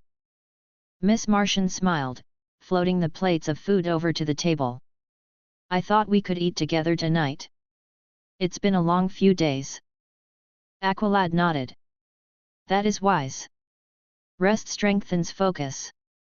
Robin smirked. I'll translate that as yes to pizza. I was thinking real food, Miss Martian said. Pizza is real food, Wally replied quickly. Superboy muttered, you eat too much. Fast metabolism, Wally said defensively, already reaching for another plate. Miss Martian giggled softly. I made enough for everyone. I walked to the counter, picking up a slice of whatever counted as pizza in the base's kitchen. Not bad, M'gan. Her smile brightened. Thank you. I tried to make it taste like the kind Wally always talks about. It's good, Aqualad confirmed after trying it. Robin took a bite, then nodded. Not bad. You're improving. Miss Martian looked relieved. I'm glad. I was worried. Don't be, I said. You could open a restaurant and Wally would still ask for snacks. Hey, Wally said with his mouth full, I take offense to that. Robin smirked. He's right though. The sound of laughter filled the room for a few seconds, rare, easy, unguarded. The weight of missions, rules, and training didn't reach this space. Aqualad leaned back slightly in his chair. It feels good to have completed a mission successfully with these new abilities. Robin nodded. Yeah. It's weird how natural it's starting to feel. Superboy looked down at his hands. Hardening's helping. I can hit harder without worrying about breaking things. Wally grinned. You sure? Because that last sparring session. Superboy glanced at him, expression flat. Right, Wally said quickly. Never mind. Miss Martian floated closer. You've all adapted fast. I still need to practice fine control, but I can lift more now. Your quirk suits you, I said. It complements your telekinesis perfectly. Thank you, she said warmly. Robin leaned back. Still can't believe we got all this approved. Batman doesn't hand out trust easily. Wally gestured with his slice. Yeah, and he paid for it. That's basically the biggest miracle here. Don't remind me, I said, sipping from a glass. He still negotiated down to 5 billion each. I should have held firm. Robin grinned. You should know better by now. No one wins against Batman in a deal. I laughed lightly. Maybe next time. Aqualad folded his hands together. It is good that the League sees the benefits of your abilities. Their approval ensures we can continue our work without interference. Agreed, I said. Stability helps. Wally tilted his head. Hey, question. If we master these quirks, could we get another one? Asking for a friend. Robin groaned. You're that friend. I'm just curious. Wally said. I smiled. System confirmed it. Once you've fully mastered your first, you can qualify for another. Wally's eyes widened. Wait, for real? Yes, I said. But full mastery takes time. You're still learning propulsion control. I've been practicing. Practicing isn't mastering, Robin said. Wally sighed dramatically. Fine, fine. But when I do, I'm calling dibs on something epic. Epic like what? Miss Martian asked. He thought for a second. Explosion quirk. Absolutely not, Robin said. Aqualad shook his head. Destructive power without control is dangerous. Wally pouted. I'd control it. Superboy muttered, you'd blow up the kitchen. Miss Martian smiled softly. You could try something less dangerous. Like what? Something that helps you stay focused, she said. Maybe something that improves your awareness. Robin laughed. That's what he needs. Haha, Wally said sarcastically. I sat back, watching them, the flow of conversation steady and easy. They were relaxed in a way few heroes ever allowed themselves to be. Aqualad looked toward me. You mentioned before that the quirks are tied to compatibility. Does that change with training? Not really, I said. Compatibility's permanent. But the range of control grows with experience. That's why some of you feel like it's getting easier already. He nodded. That explains the precision increase. Robin leaned forward. So, theoretically, if we all mastered our quirks, we could each get a second one that fits that new version of ourselves. Exactly, I said. That's how it works. He smiled slightly. Good to know. Miss Martian floated a plate toward Superboy. You should eat something. I'm fine, he said. You haven't eaten all day, she said gently. Superboy hesitated, then took the plate. Thanks. Wally leaned closer to Robin and whispered, she's got him trained already. Robin gave him a sharp elbow. Don't start. Wally laughed under his breath. I checked the data pad again. The financial records were perfect, the League's transfer completed without issue. The numbers looked clean. I didn't need the money immediately, but it was satisfying to know the transaction was secure. Robin glanced over. Checking the payment again. Always good to confirm, I said. He smirked. You really don't trust anyone, hey? I trust results, I said simply. Miss Martian looked curious. What will you do with all that money? Probably fund something interesting, I said. Or just let it sit. I'm not in a rush. Wally leaned back. You could buy a racetrack. You know, for testing speed. You just want to use it, I said. Obviously, he said with a grin. Superboy looked up briefly. You could buy better training equipment. Already working on that, I said. Batman's probably setting up new facilities as we speak. Robin nodded. He doesn't waste time. Miss Martian smiled. You all think about training too much. That's because you like it too much, Robin said. I just like seeing everyone improve, she replied. Aqualad smiled faintly. That is a valuable trait. For a while, the group talked about missions, gadgets, and training routines. It was the kind of easy conversation that came only after victory's small moments between chaos. Wally eventually stood, stretching his arms. All right, serious question, can we make this an actual thing? Like team dinners after missions? Miss Martian's eyes brightened. I'd love that. Robin shrugged. Sure. As long as you cook. Deal, she said quickly. Aqualad nodded. A shared meal strengthens teamwork. Perfect, Wally said, smiling. Then it's official. I leaned back. You're starting to sound like a family. Robin smirked. Don't ruin it. I'm being serious, I said. You've got the rhythm down. It's rare. Wally grinned. See? Even Mr. Cool agrees. Don't call me that, I said flatly. They laughed again. Hours passed like that. The conversation drifted between topics: training, league missions, even little stories from before the team formed. Wally bragged about racing Flash around the world and losing by only a few milliseconds. Robin told a short story about hacking a villain's hideout alarm system while Batman glared in silence.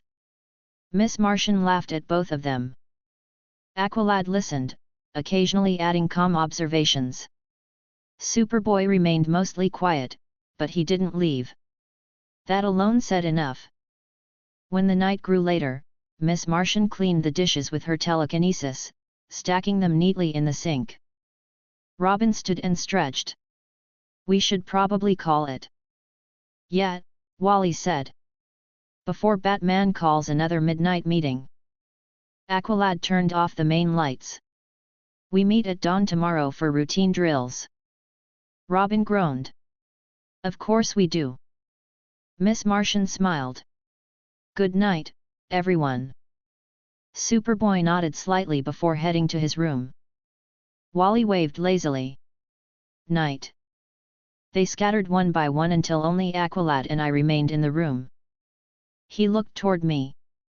The League has accepted your power. That will change much. It already has, I said. He gave a slow nod. I hope it continues to help.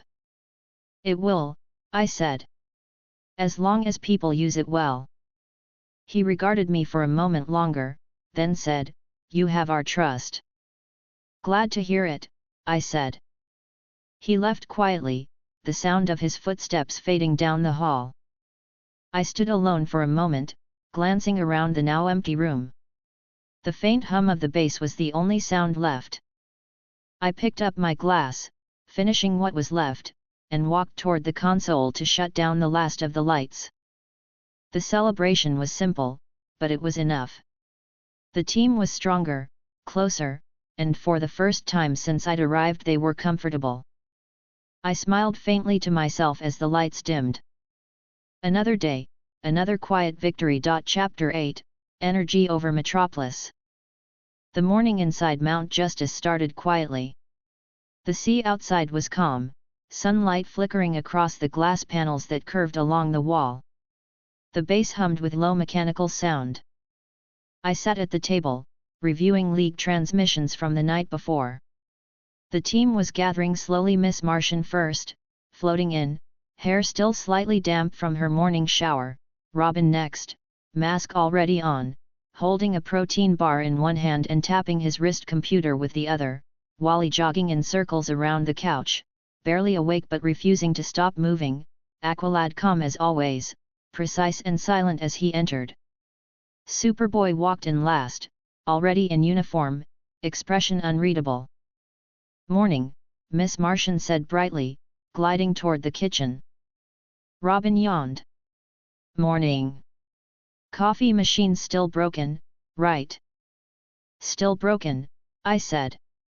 "You'll survive." "Barely," he muttered, unwrapping his bar. Wally zipped to the table and stopped beside me. "So, what's the plan? Please say it's not more training." "It's always training," Robin said dryly. Aqualad gave him a brief nod. "Training builds discipline." "Yeah, but breakfast builds morale," Wally said. Miss Martian laughed quietly. "You say that every day." "And I'm right every day." Superboy leaned against the wall, arms crossed. "You never stop talking." "Talking's cardio," Wally said, grinning. Before anyone could respond, the base's alert system activated. "Incoming communication, red tornado." Robin straightened immediately. "Put it through." The holographic projector flickered to life, forming the red and gold figure of the League's android guardian. His voice came through steady and mechanical, as always. "Team, an incident has occurred near Metropolis. Energy readings of unknown origin detected. Justice League is currently engaged elsewhere. You are to investigate and report findings." Aqualad stepped forward. "What level of threat are we facing?" "Unconfirmed," Red Tornado said. "Initial scans indicate high-density power output, unstable. Possible meta-human involvement." Robin tapped his wrist computer. "Coordinates received. Downtown Industrial Zone." Miss Martian frowned slightly. "Shouldn't the League handle that kind of energy? Superman is responding to a secondary event. You are the nearest available unit." Superboy's expression shifted, just slightly. "Metropolis," he said quietly. Robin looked toward him. "You good with that?" He didn't answer, just nodded once. Aqualad spoke. "We will proceed with caution. Team, prepare for deployment." "Acknowledged," Red Tornado said. "Report updates every 10 minutes. End transmission." The hologram vanished. Wally groaned. "There goes breakfast." Miss Martian smiled softly. "We can eat when we get back." Robin smirked.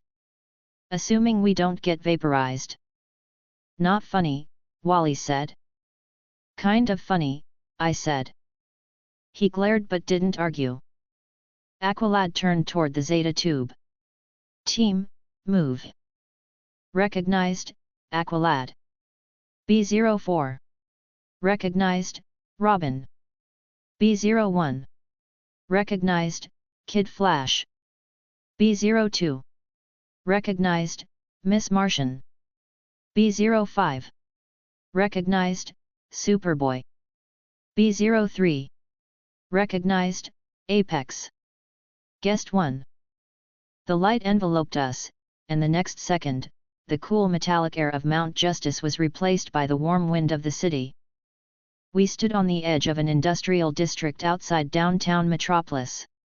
The skyline stretched above us, steel, glass, and the distant glint of the daily planet globe reflecting sunlight. The air shimmered faintly with static. My sensors picked up residual pulses from the east side of the district. Aqualad scanned the area. "Robin." "Already on it," Robin said, typing rapidly. His wrist computer projected a small holographic map. Energy spike centered 3 blocks over. Warehouse complex. Unregistered. Miss Martian floated slightly higher, eyes glowing green. "I can sense something. It's loud. Scattered." Someone's panicking. Human? Aqualad asked. She nodded. I think so. Wally glanced around. Okay, so we go in quietly or full hero entrance? Quietly, Aqualad said. We don't know what we're dealing with.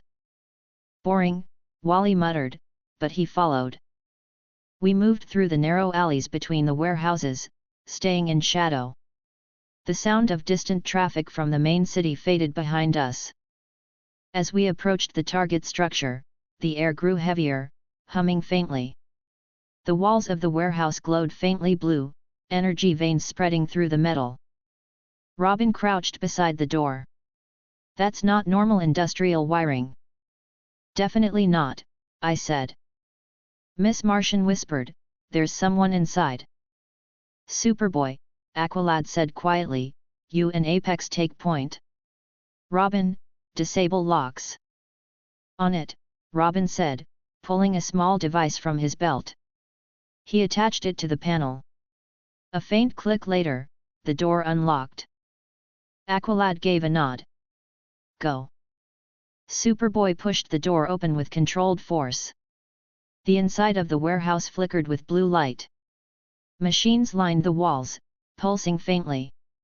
At the center stood a figure young, mid-20s at most, wearing damaged industrial armor. Energy arcs flickered around his arms. Wally blinked. Well, that's definitely our guy. The man turned sharply at the sound of our entrance, eyes glowing bright blue. Stay back. Robin held up his hands. We're not here to fight. What's happening? I can't. The man staggered. The energy around him surged, blasting a nearby crate into splinters. It won't stop. Miss Martian's eyes widened. He's not controlling it. Superboy stepped forward, voice firm. Then we shut it down. Carefully, Aqualad warned. I analyzed the readings from the man's armor. It's a containment suit. Overloaded energy core. Looks like stolen tech. Robin was already scanning. Luthor Corp insignia on the frame. Prototype stabilizer. Figures, Wally muttered. Metropolis always has these kinds of science projects gone wrong. The man fell to his knees, clutching his chest. Energy flared again, tearing through the floor. Aqualad called out, Miss Martian containment field. She extended both hands, telekinetic energy spreading into a green dome around him. The blue arcs slammed against it, pushing the field outward. I can't hold it for long, she said, her voice strained. Robin, I said, can you disable that core?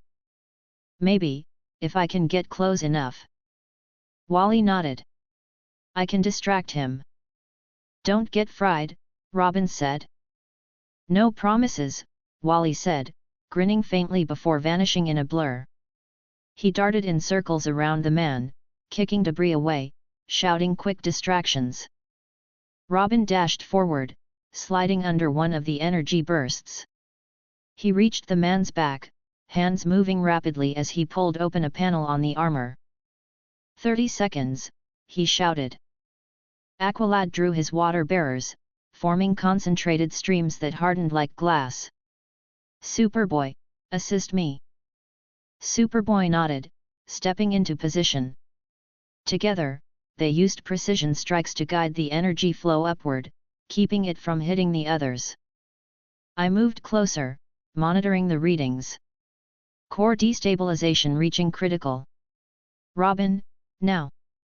Almost got it. Robin twisted a connector free, the light from the man's armor dimming slightly. The containment field steadied. Miss Martian exhaled. It's working. For a moment, everything quieted. Then the core flared again, brighter this time, the man screaming as energy surged through the suit. Robin shouted, it's auto-rebooting. Superboy lunged forward, grabbing the man by the arm and pinning him down. The energy burst rippled across his hardened skin, harmlessly dispersing. I stepped beside him, pressing a hand against the damaged core. A spark jumped, but I held steady. The containment field stabilized completely before flickering out. Silence filled the space again. The man slumped forward, unconscious but alive. Aqualad approached, scanning the armor. Stabilization complete. Yes, I said. Power levels returning to normal. Robin straightened, rubbing his wrist. Remind me never to let Luther Corp near power suits again. Agreed, Miss Martian said softly. Wally reappeared beside them, slightly singed but grinning. Told you I could distract him. Superboy looked unimpressed. You nearly ran into an explosion. Details, Wally said. Aqualad crouched beside the man. He is stable. We should contact Red Tornado. Robin tapped his COMM. Red Tornado, mission complete. We've stabilized the subject. Luther Corp prototype containment failure confirmed. Acknowledged, Red Tornado replied. Remain on site. Leak retrieval in progress. Wally sighed. So much for getting home early. Miss Martian floated slightly higher, looking at the sky. At least we stopped it. Aqualad gave a small nod. And no casualties. Robin stretched his arms. That's a win. Superboy looked at the unconscious man. He wasn't a villain. No, I said. Just unlucky. Aqualad looked at me. You seem certain. I've seen that kind of instability before, I said. Tech never mixes well with untrained users. Robin smirked. Guess you're part scientist now. I'm versatile, I said. The distant whir of engines echoed as League transport approached overhead. The heavy shadow of a jet passed over the warehouse. Pickups here, Wally said. Green Lantern's voice came through the COMM. Nice work, team. We'll take it from here. Aqualad nodded. Understood. The team stepped back as Lantern's energy beam lifted the man and the damaged armor into containment. Within seconds, the jet vanished into the clouds. Wally watched it go. You think Luther had anything to do with this? Robin's tone was dry. It's Luther Corp. He always has something to do with it. Miss Martian frowned. We should tell Superman. Superboy looked down. He probably already knows. Aqualad said quietly, we will report through proper channels. The group turned to leave. The air outside was clearer now, sunlight cutting across the street. Robin walked beside me. So, another job well done. Efficiently handled, I said. Wally jogged ahead. And nobody died. That's progress. Always the optimist, Robin said. I try.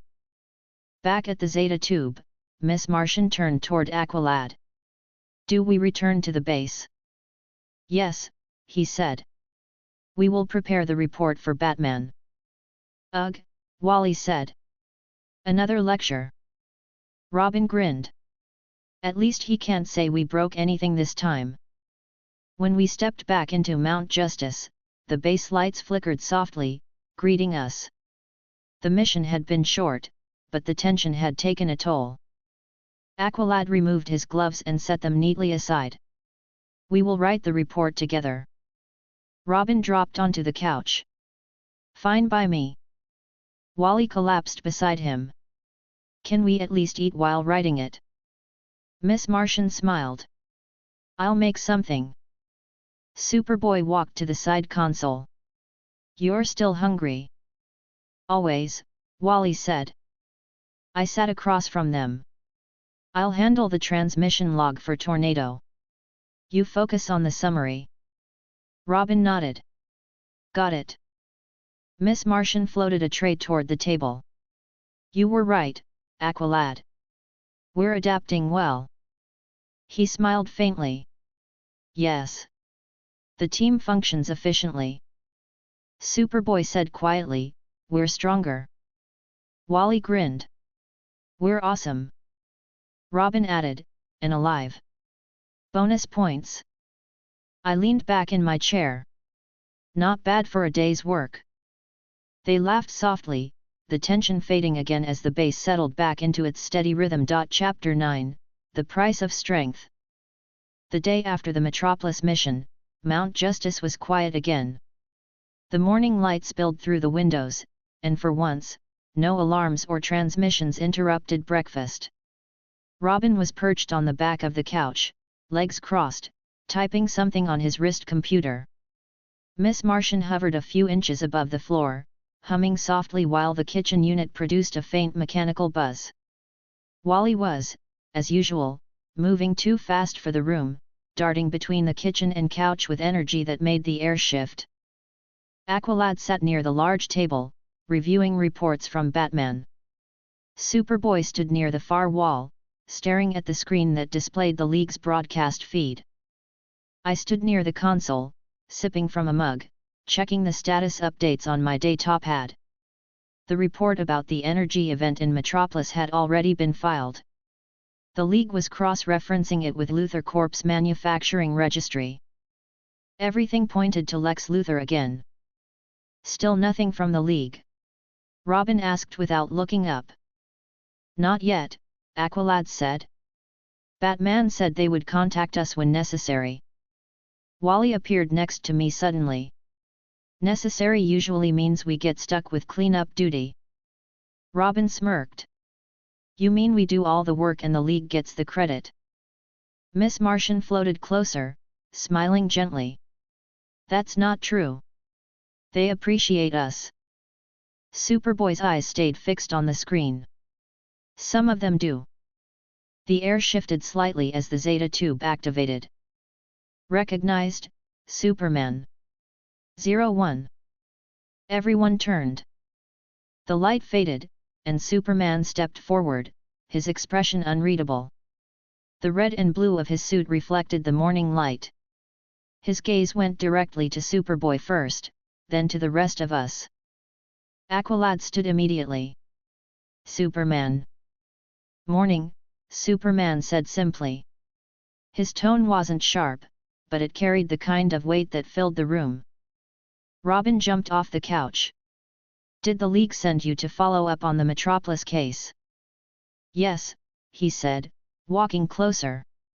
"I wanted to see it for myself." Miss Martian floated lower. "We stabilized the energy source.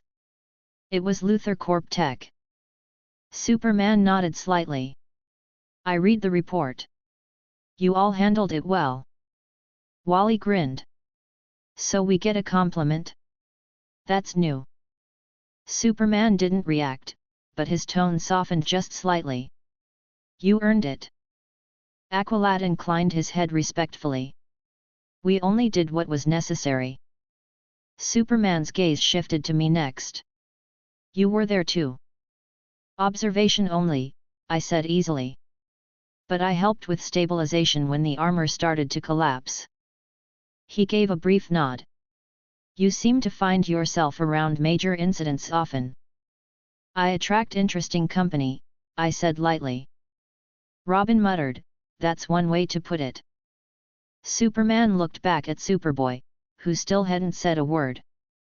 The tension between them was visible, less sharp than before, but still present. "You handled yourself well," Superman said finally. Superboy didn't meet his eyes. "It was fine." "It was more than fine," I said. "You held the energy core long enough for Robin to disable it. Without that, the warehouse would have gone up." Superboy didn't respond, but his jaw relaxed slightly. Superman turned his attention back to me. "You're the one giving out new powers." "Quirks," I corrected. His brow furrowed. "Right. Quirks. I assume Batman told you the details," I said. "He told me enough," Superman replied. "You can grant people abilities, and you've already done so for several League members." "Correct." He crossed his arms. I want to know if there are risks. Only if someone uses their power irresponsibly, I said. Otherwise, no side effects. Robin spoke up from the couch. Batman already had the lab team scan us. We're fine. Superman looked at him briefly, then back at me. So, it's real. No technology, no external devices. Just, touch and transfer. That's it, I said. He was quiet for a moment, processing. And you choose who gets what? Not exactly, I said. The system does. It matches the quirk to the person's nature. Superman looked slightly skeptical but thoughtful. So the ability is based on compatibility. Exactly. Miss Martian tilted her head. It's not random, Superman. It fits who you are. He nodded slowly. I see. Wally crossed his arms. You thinking about trying it out? Superman didn't answer immediately. His eyes narrowed slightly, thoughtful. If it can help in a fight or in saving people, it's worth considering. Robin smiled faintly. You sound like Batman now. Superman looked at me. What's your price? Normally 10 billion, I said. But for League members, Batman negotiated it to 5. Wally whispered, he actually said it with a straight face. I ignored him. Superman thought for a moment, then said, fine. I'll authorize payment through the League. Robin blinked. You're serious? Yes, Superman said. If this power helps protect people, it's worth the cost. All right, I said, stepping forward. You sure about this? He met my eyes. Completely. Then let's see what fits you best. I placed a hand on his shoulder. Ding! New quirk generated, Dark Shadow. A cold rush of energy surged through the room. The lights flickered slightly, and for a second, a dark shape spread behind Superman, shifting like a living shadow before pulling itself close to his body. Robin took a half step back. Okay, that's new. Miss Martian's eyes widened. It's alive. The shadow rippled again, faintly forming a vague outline with sharp wings and glowing eyes before settling down against Superman's back. Wally stared, his mouth open. Did you just give Superman a living shadow monster? Superman looked down at his hands. His eyes glowed faintly blue before the light faded. The shadow responded instantly to his will, stretching out and reshaping. He exhaled. It's responsive. Dark Shadow, I said. One of the stronger quirks. It's sentient in a limited way. The darker the environment, the stronger it becomes. Superman raised an eyebrow. Sentient. Think of it as an extension of you, I explained. It reacts to your thoughts, but it can act independently if you allow it. Robin whistled. That's actually pretty amazing. It can also act as offense and defense simultaneously, I added. Shields, strikes, containment. Everything. Wally grinned. So basically, Superman just got even more overpowered. Superman flexed his fingers, the shadow mirroring the motion. I can feel its strength.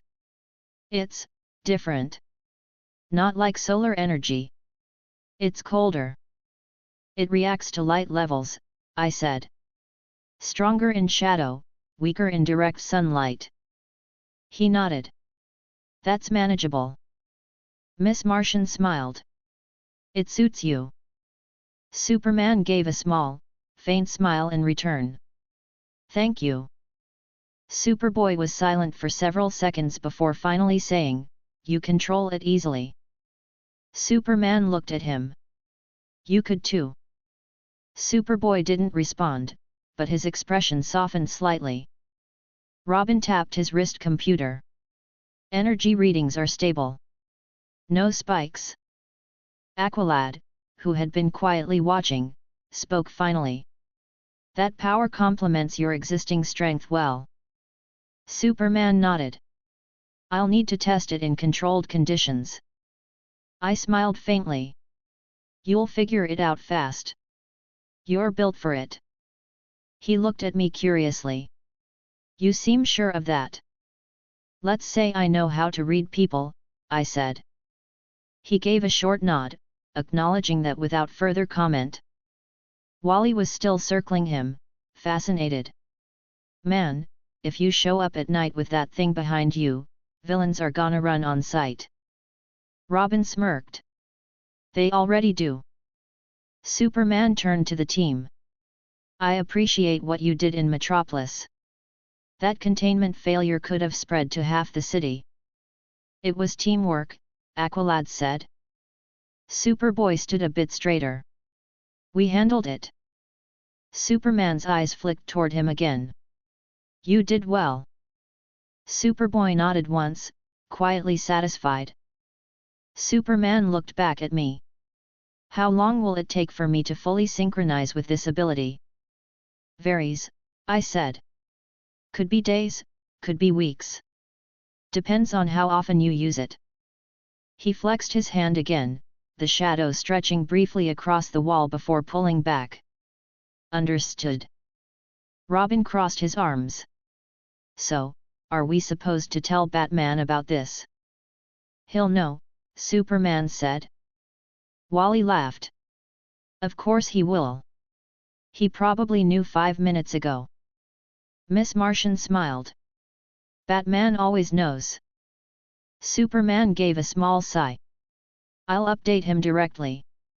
No need for duplicate reports. Aqualad nodded. That is best. Superman turned toward the Zeta tube, then paused and looked back. Thank you, he said. I smiled slightly. Pleasure doing business. The shadow behind him shifted one last time before fading back into him completely. Recognized, Superman. 01. The blue light filled the chamber again, and he was gone. For a few seconds, the room stayed quiet. Then Wally spoke. Okay, so, who else just realized Superman basically got a ghost buddy? Robin laughed. More like a shadow bodyguard. Miss Martian floated down to the couch. It was interesting to see him accept it so easily. He trusts results, Aqualad said. Superboy stared at the Zeta tube for a few seconds before turning away. He didn't hesitate. Wally grinned. He's Superman. Hesitating isn't his thing. Robin smirked. Neither is smiling. We actually got both today. I sat down, placing my mug on the table. He's pragmatic. That quirk fits him perfectly. Wally nodded. Dark Shadow. That's seriously the coolest name so far. Robin tapped his computer. I'm adding that to the team database.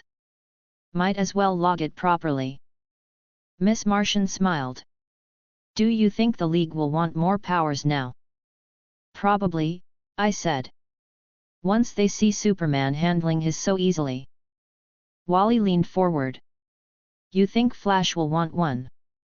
He'll ask eventually, I said. Everyone likes upgrades. Aqualad stood. We will adapt as needed. Robin looked at him. You sound like Batman again.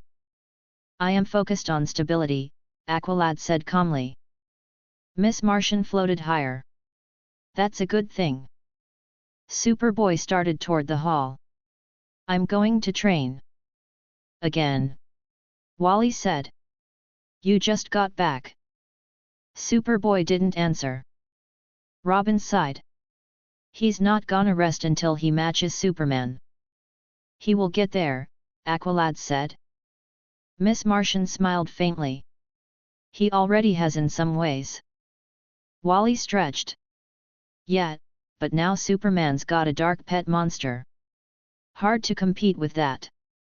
Stop calling it that, Robin said. I chuckled. He's not wrong. They laughed again, and the tension faded. Miss Martian floated toward the kitchen. I'll make something. You all should eat before training again. Robin leaned back. Sounds good. Aqualad nodded. Agreed. The morning settled into something calm again. The hum of the bass returned to normal. Everything about the day felt lighter now, routine again, at least for a while. Chapter 10, The League's Decision. The Justice League rarely gathered in full. When they did, the air in the watchtower felt heavier than Earth's gravity could ever make it. The circular hall gleamed with clean metallic panels, lined with the insignias of the founding members. The center console glowed faintly blue, projecting a rotating holographic Earth. The atmosphere was sharp and professional, every sound precise, the distant hum of machinery, the subtle echo of boots against the steel floor. I stood near the observation deck, hands tucked casually into my jacket pockets, watching the planet turn below. The curve of the horizon stretched endlessly. I'd been invited by Batman himself, which wasn't something he did lightly. The others began to arrive in sequence. Superman appeared first, Zeta beam light fading from around him. Green Arrow followed, then Black Canary, then Aquaman and Martian Manhunter. Wonder Woman stepped through the next beam, followed by Flash. Batman was already there, of course, standing near the center console, cape still and expression unreadable. The League stood as one, their presence commanding even in silence. Superman's eyes flicked toward me briefly before addressing Batman. We're all here. Let's start. Batman nodded once. We're here to discuss the introduction of Quirks into the League structure. Wonder Woman crossed her arms. You've confirmed they're safe. Preliminary data shows no negative side effects, Batman said. Subjects maintain control, and energy readings remain stable. Flash leaned forward slightly. And by subjects, you mean us, right? Green Arrow grinned faintly. Speak for yourself. Mine's been nothing but perfect. Black Canary smirked. Sharpshot's a good fit for you. I know, Green Arrow said, smirking back. Superman stood calmly, his presence grounding the room. We've verified their use in combat scenarios. No instability so far. Wonder Woman nodded slightly. Then this discussion is about expansion. Batman's gaze shifted toward me. Apex. I pushed off the railing and walked to the center. Morning, everyone. Glad to see everyone in one place. Let's make this quick. I charge by the hour. Flash blinked. You're serious, aren't you? Always, I said. Aquaman's deep voice filled the hall. You've already supplied several of us with abilities. And you can continue this. Yes, I said. Same method, same result. Instant, permanent, and no risk. Wonder Woman regarded me with calm scrutiny. And the cost? 5 billion per quirk, I said easily. The room went quiet for a second. Flash laughed. 5 billion? You know how many running shoes I could buy with that. Batman didn't laugh. He adjusted his stance slightly. The League will handle the funding through joint authorization. Green Arrow nodded. Good thing the League budget isn't mine. Superman looked toward Batman. You think it's worth the expense? Yes, Batman said simply. The tactical advantage is undeniable. I clasped my hands together, fingers steepled. You're all-powerful already, sure. But with quirks, you add flexibility. Layered ability synergy. Imagine what that does against meta-level threats. Flash raised an eyebrow. You're pitching like a salesman. Technically, I said, smiling, I am.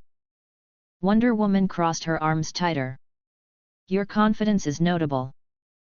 Confidence sells, I said. Superman gave a faint smile. He's not wrong. Batman's eyes narrowed slightly. Enough. I turned to the group. So, who's first? The question lingered for a few seconds. Then Flash grinned and pointed at himself. You know what? Why not? Let's see what I get. Green Arrow chuckled. You're actually doing it. Better me than bats over there, Flash said, stepping forward. Let's make it quick. I touched his shoulder. Ding! New quirk generated, Electro Boost. Flash blinked, and faint sparks of blue electricity ran along his arms. Whoa, he said, eyes wide. I can feel that. Electro Boost, I explained. Enhances your speed output through direct electrical amplification. You'll run faster, hit harder, but you'll need to regulate energy flow to avoid burnout. He grinned widely. I like it already. Wonder Woman stepped closer. I will participate next. Confident, I said approvingly. Prepared, she corrected. I reached forward, touching her shoulder. Ding! New quirk generated, muscle augmentation. Her posture shifted slightly, the faintest ripple of energy moving across her skin. She looked down at her hands, flexing once. Physical strength increased. No strain.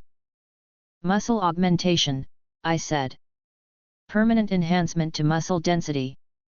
Works best with users who already possess combat conditioning. She nodded once. Acceptable. Green Arrow looked amused. Guess it's my turn again. You already have one, Batman said. Didn't say I didn't want a second, Green Arrow said. Not possible yet, I said. You'd need to master the first before the next. See? He's fair, Flash said, still sparking slightly. Aquaman stepped forward next, expression steady. Let us continue. I placed my hand on his shoulder. Ding! New quirk generated, water pressure manipulation. His eyes widened briefly as the air around him shimmered faintly with moisture.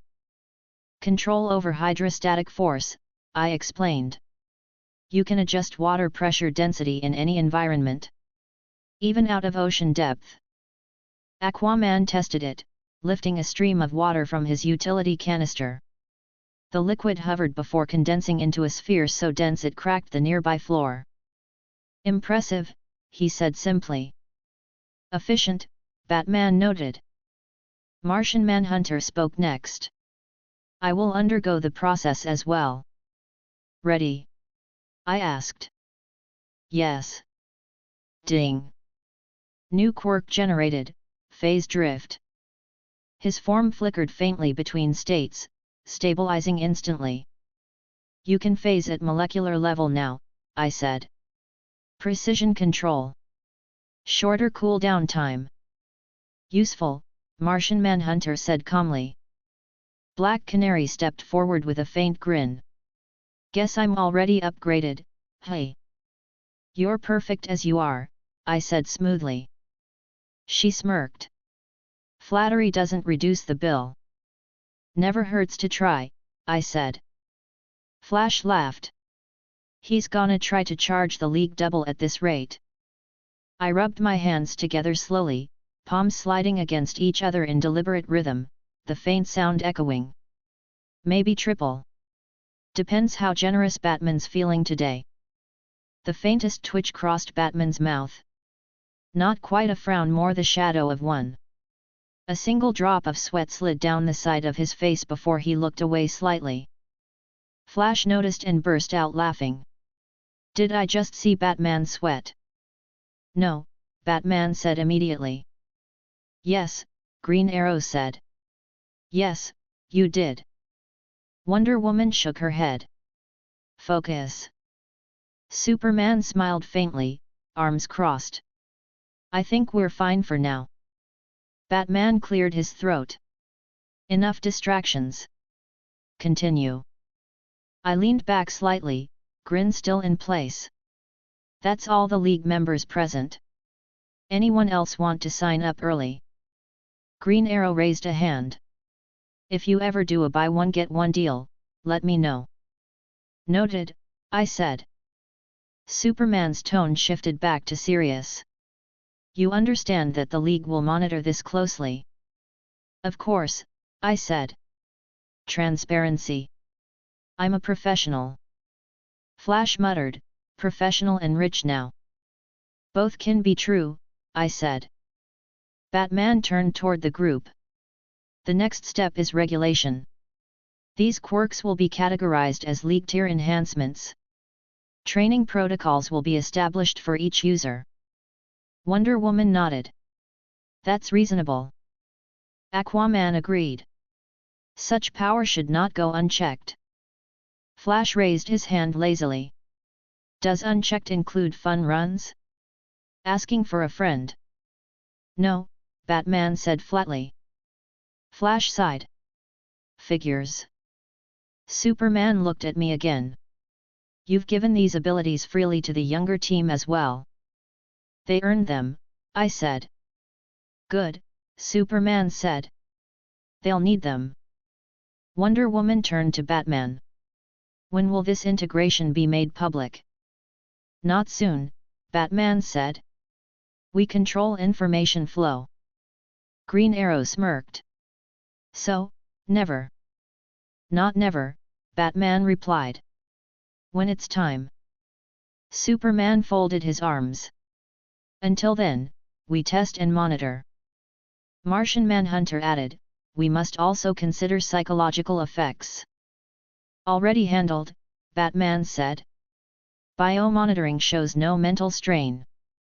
Flash clapped his hands together. Great. So, we're stronger, faster, smarter, and still sane. I call that a win. Wonder Woman smiled faintly. Do not become reckless. Me? Never, Flash said. Superman gave him a look that said otherwise. Aquaman addressed the room. If we are finished, I must return to Atlantis. I will test this power in controlled depths. Agreed, Batman said. Green Arrow stretched his shoulders. Guess that's my cue too. Black Canary smiled. You should train before you start bragging.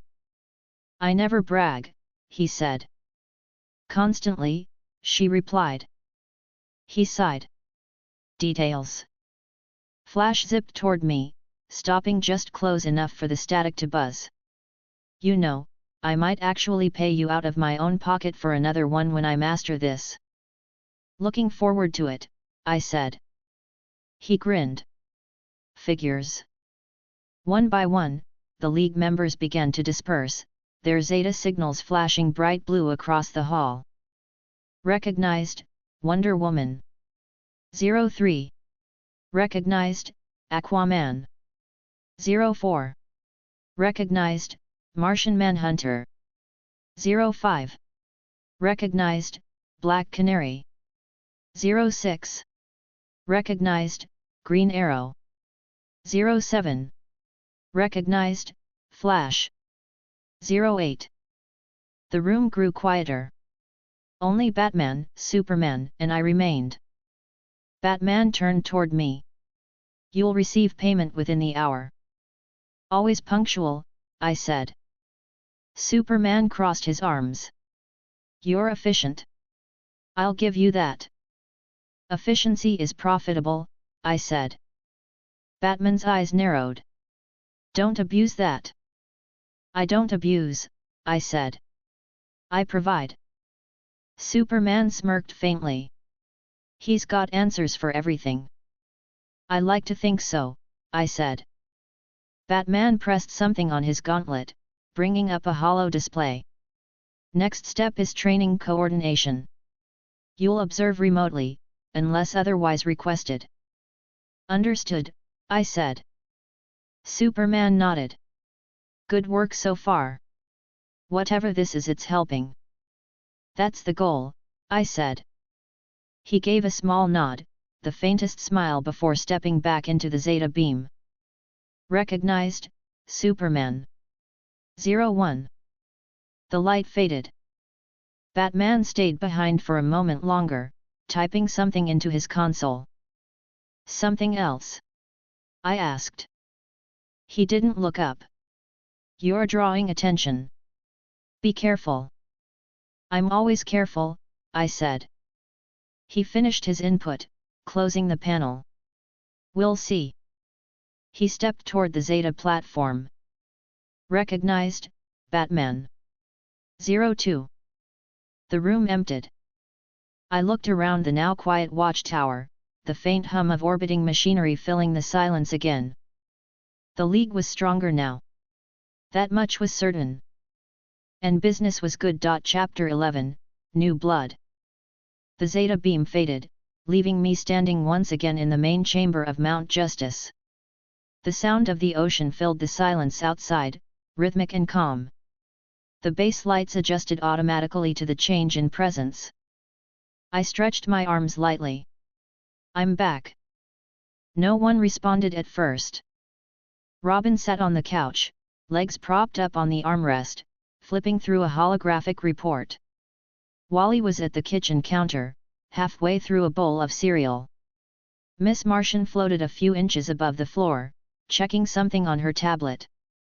Aqualad stood near the center console, quietly reviewing mission data. Superboy leaned against the wall, arms crossed as usual, watching the screen that displayed news footage from Metropolis. I stepped further inside. So, no one missed me. Wally didn't even look up. You were gone for like 2 hours. 2 hours too long, I said. Robin smirked faintly. What, you expect a parade every time you come back? Wouldn't mind one, I said, setting my day-top hat on the table. Miss Martian smiled. We're glad you're back. It's just, we didn't realize you left. I sighed, pretending to look wounded.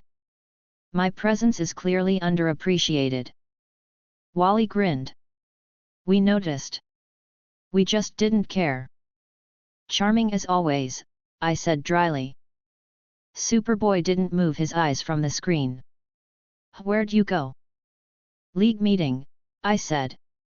They wanted to talk about Quirks. Aqualad looked up from the console. How did it go? They decided to expand the program.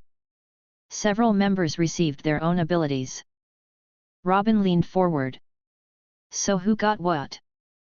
Flash, Wonder Woman, Aquaman, Martian Manhunter, I said. Each got something compatible. Wally's spoon froze halfway to his mouth. Wait, you gave Flash a quirk? Electro Boost, I said. Enhances his speed through electrical output. Wally groaned loudly.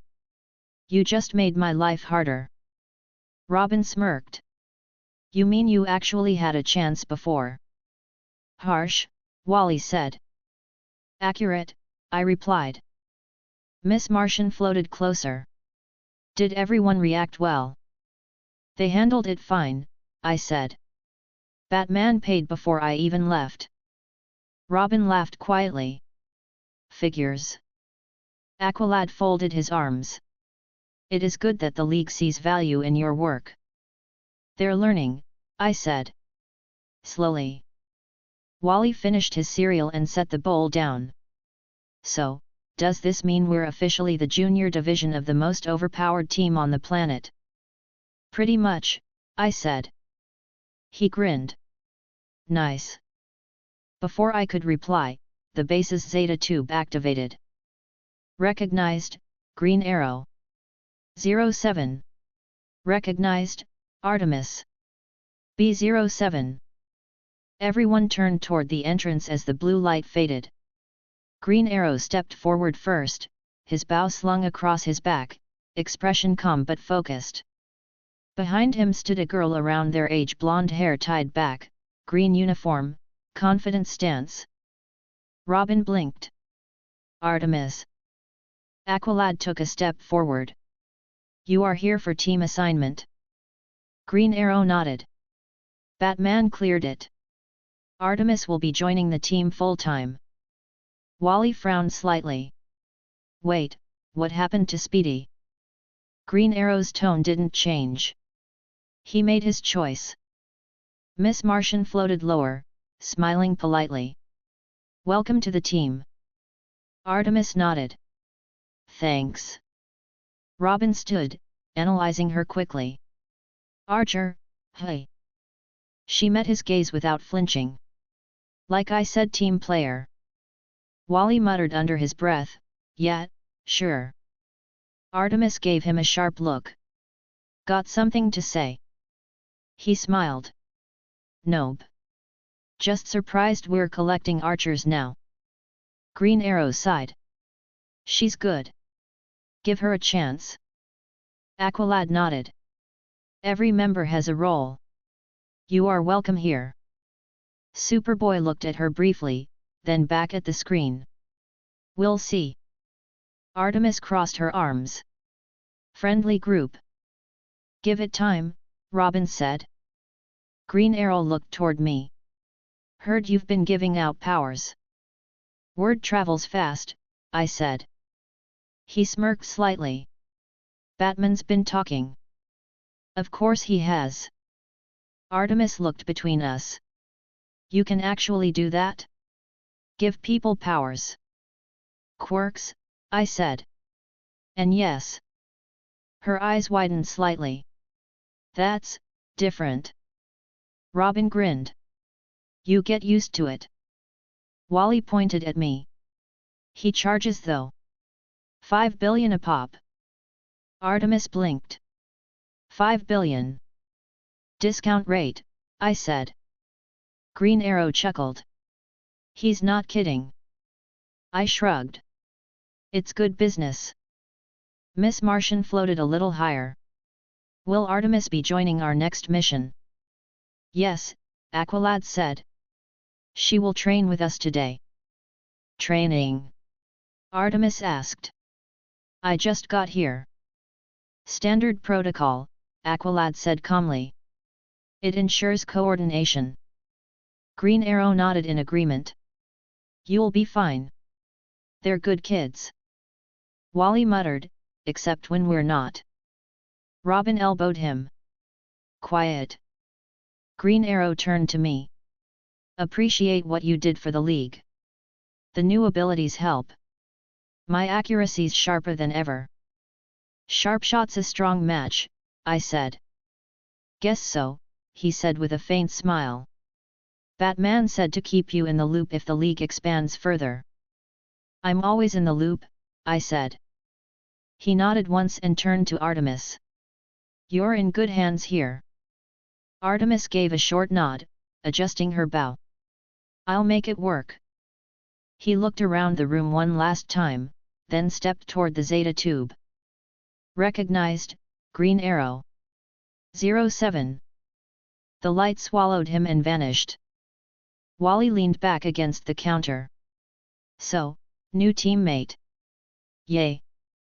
Artemis crossed her arms again. Don't sound so excited. Miss Martian smiled gently. He's always like that. I noticed, Artemis said.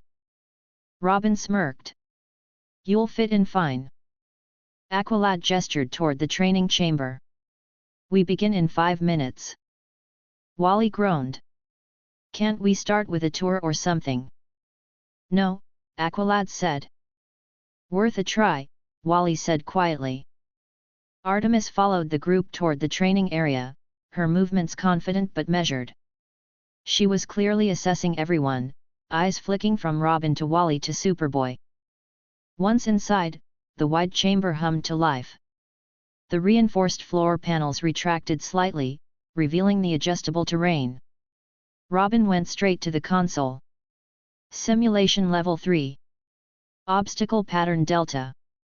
Loaded, the computer responded. Aqualad took position at the front. Focus on coordination. Artemis, observe the first run, then join the second. She nodded. Got it. Wally cracked his neck. All right, let's do this. Miss Martian lifted slightly off the ground, energy shimmering around her hands. Superboy rolled his shoulders. The simulation began. Mechanical drones appeared, targeting the team from all directions. Robin moved first, darting forward with agile precision, wings snapping open briefly to glide between platforms. Wally blurred past him, streaks of propulsion flaring from his shoes as he dodged incoming fire. Aqualad raised twin blades of water, deflecting projectiles with controlled movements. Miss Martian lifted 3 drones at once, crushing them midair before rotating to assist Robin. Superboy charged through the next wave, absorbing impacts without slowing. Artemis watched intently from the edge, studying every move. Wally slid to a stop near her between bursts of speed. "You're up next, new girl." "I can see that," she said coolly. Robin landed beside them, wiping sweat from his brow. "Think you can handle it?" She smirked. "Try me." He grinned. "Your call, Aqualad." Aqualad gave a single nod. "Begin second phase." Artemis moved fast, drawing her bow and firing a cluster of arrows that split midair, striking 3 drones simultaneously. Wally whistled. "Not bad." She didn't answer, already loading another shot. Robin activated another wave of targets. "Speed, not strength," he called out. "I know how to aim," she said sharply. Miss Martian smiled softly from above. "She's good." Aqualad nodded. "She adapts quickly." Superboy destroyed the last drone with a solid punch that shook the floor. The system shut down, lights dimming to normal levels. Robin lowered his wings. Simulation complete. Wally leaned on his knees, catching his breath. "She's better than I thought." Artemis raised an eyebrow. "Thanks. I think." "Don't get used to compliments," Robin said. Miss Martian floated down, smiling. "You did great." Artemis's shoulders relaxed slightly. "Appreciate it." Aqualad deactivated the simulation fully. "Good teamwork. We will continue training tomorrow." "Tomorrow?" Wally asked. "Can't we have a break?" "No," Aqualad said simply. Robin grinned. "You'd just waste it eating." "Not true," Wally said. "I'd also nap." Miss Martian laughed quietly. "At least you're honest." I watched them, leaning against the wall. The new dynamic was already forming. Artemis's confidence blending with Robin's strategy, Wally's energy countering Superboy's silence, and Miss Martian holding the balance. Artemis looked over at me. "You just watch, or do you actually train too?" "I supervise," I said with a smile. "It's more efficient." She smirked. "Convenient." Robin crossed his arms. "He's more like a consultant." Wally added, "A really rich consultant." I grinned. "Best kind." Miss Martian floated toward the door. "We should eat. Training always makes everyone hungry." "Finally something we all agree on," Wally said. They started filing out of the chamber, chatter filling the hallway. Artemis walked near the back, glancing around the base. Robin looked at her. "So, you settling in?" "Working on it," she said. "You'll get used to us fast," he said. "Is that a threat or a promise?" "Depends on the day," Robin replied with a grin. Wally laughed. "He's not kidding." They reached the kitchen area again. Miss Martian began preparing food while Wally hovered impatiently near the counter. Aqualad reviewed mission data on the wall monitor. "There are no league assignments today. We will remain on standby." Robin leaned back against the couch. "So, basically, free day." "For now," Aqualad said. I took a seat across from them. "I'll take free when I can get it." Wally looked over. You just came back from hanging out with the League. You don't need a break. I earned one, I said. He grinned. Fair enough. Miss Martian floated a plate toward him. Eat before you burn more energy. He caught it easily. You're the best. She smiled. I know. Robin shook his head with a smile. You two never change. Superboy, already sitting silently at the far end, spoke without looking up. It's fine. It works. The sound of the ocean filtered through the base again, calm and steady. The team's voices filled the space with an easy rhythm. For now, it felt like home, quiet, balanced, and strong. Chapter 12, Trial by Power. The air outside Mount Justice was crisp. Waves rolled steadily against the cliffs below, the steady rhythm echoing up through the rocky plateau that stretched behind the mountain. It was late afternoon, sun low, the light sharp and clear across the stone. The team had gathered for sparring drills. No simulation room, no safety nets, just open space, their reflexes and the quirks that had changed everything. Aqualad stood at the center of the marked circle, his calm voice carrying easily. Standard rotation. One-on-one matches. The goal is improvement, not domination. Wally laughed quietly from the sideline. Yeah, sure. Tell that to Superboy. Superboy didn't respond, arms crossed, watching silently from the other end of the ring. His expression never changed. Robin adjusted his gloves. Guess we're doing this old school. Miss Martian hovered a few inches off the ground, smiling slightly. It's good practice. Artemis stretched her arms, testing the string tension on her bow. She looked composed, but her eyes flicked briefly toward the others, measuring, calculating. She was confident, but not reckless. I stood off to the side near the boulders, leaning against one casually, day top hat in hand. All right. Let's see what everyone's learned. And please, no permanent damage. I'm not billing the League for medical expenses again. Robin snorted. Again. Long story, I said. Aqualad gestured toward Robin and Wally. You begin. Perfect, Wally said, grinning. He stretched once and blurred into motion before Robin even moved. Robin ducked instantly, rolling under the first blur of movement. His wings opened briefly, carrying him up just as Wally skidded to a stop behind him. Too slow, Robin said, throwing a birdarang. Wally dodged it easily, reappearing beside him. Too predictable. Maybe, Robin said, triggering the birdarang's flash charge midair. The explosion of light hit Wally square in the face. He stumbled back, blinking rapidly. Unfair. Adapt faster, Robin said. He lunged forward, using the burst of his wings to tackle him down. They hit the ground in a tangle before Wally rolled free, dirt scattering around them. Miss Martian laughed softly. They're always like this. Aqualad crossed his arms. At least they learn from it. Wally regained his balance and tapped into his jet quirk, a faint blue propulsion flaring behind his legs. He vanished again, reappearing to land a solid push against Robin's back. Robin slid forward but caught himself easily, spinning back into stance. Not bad. Not bad.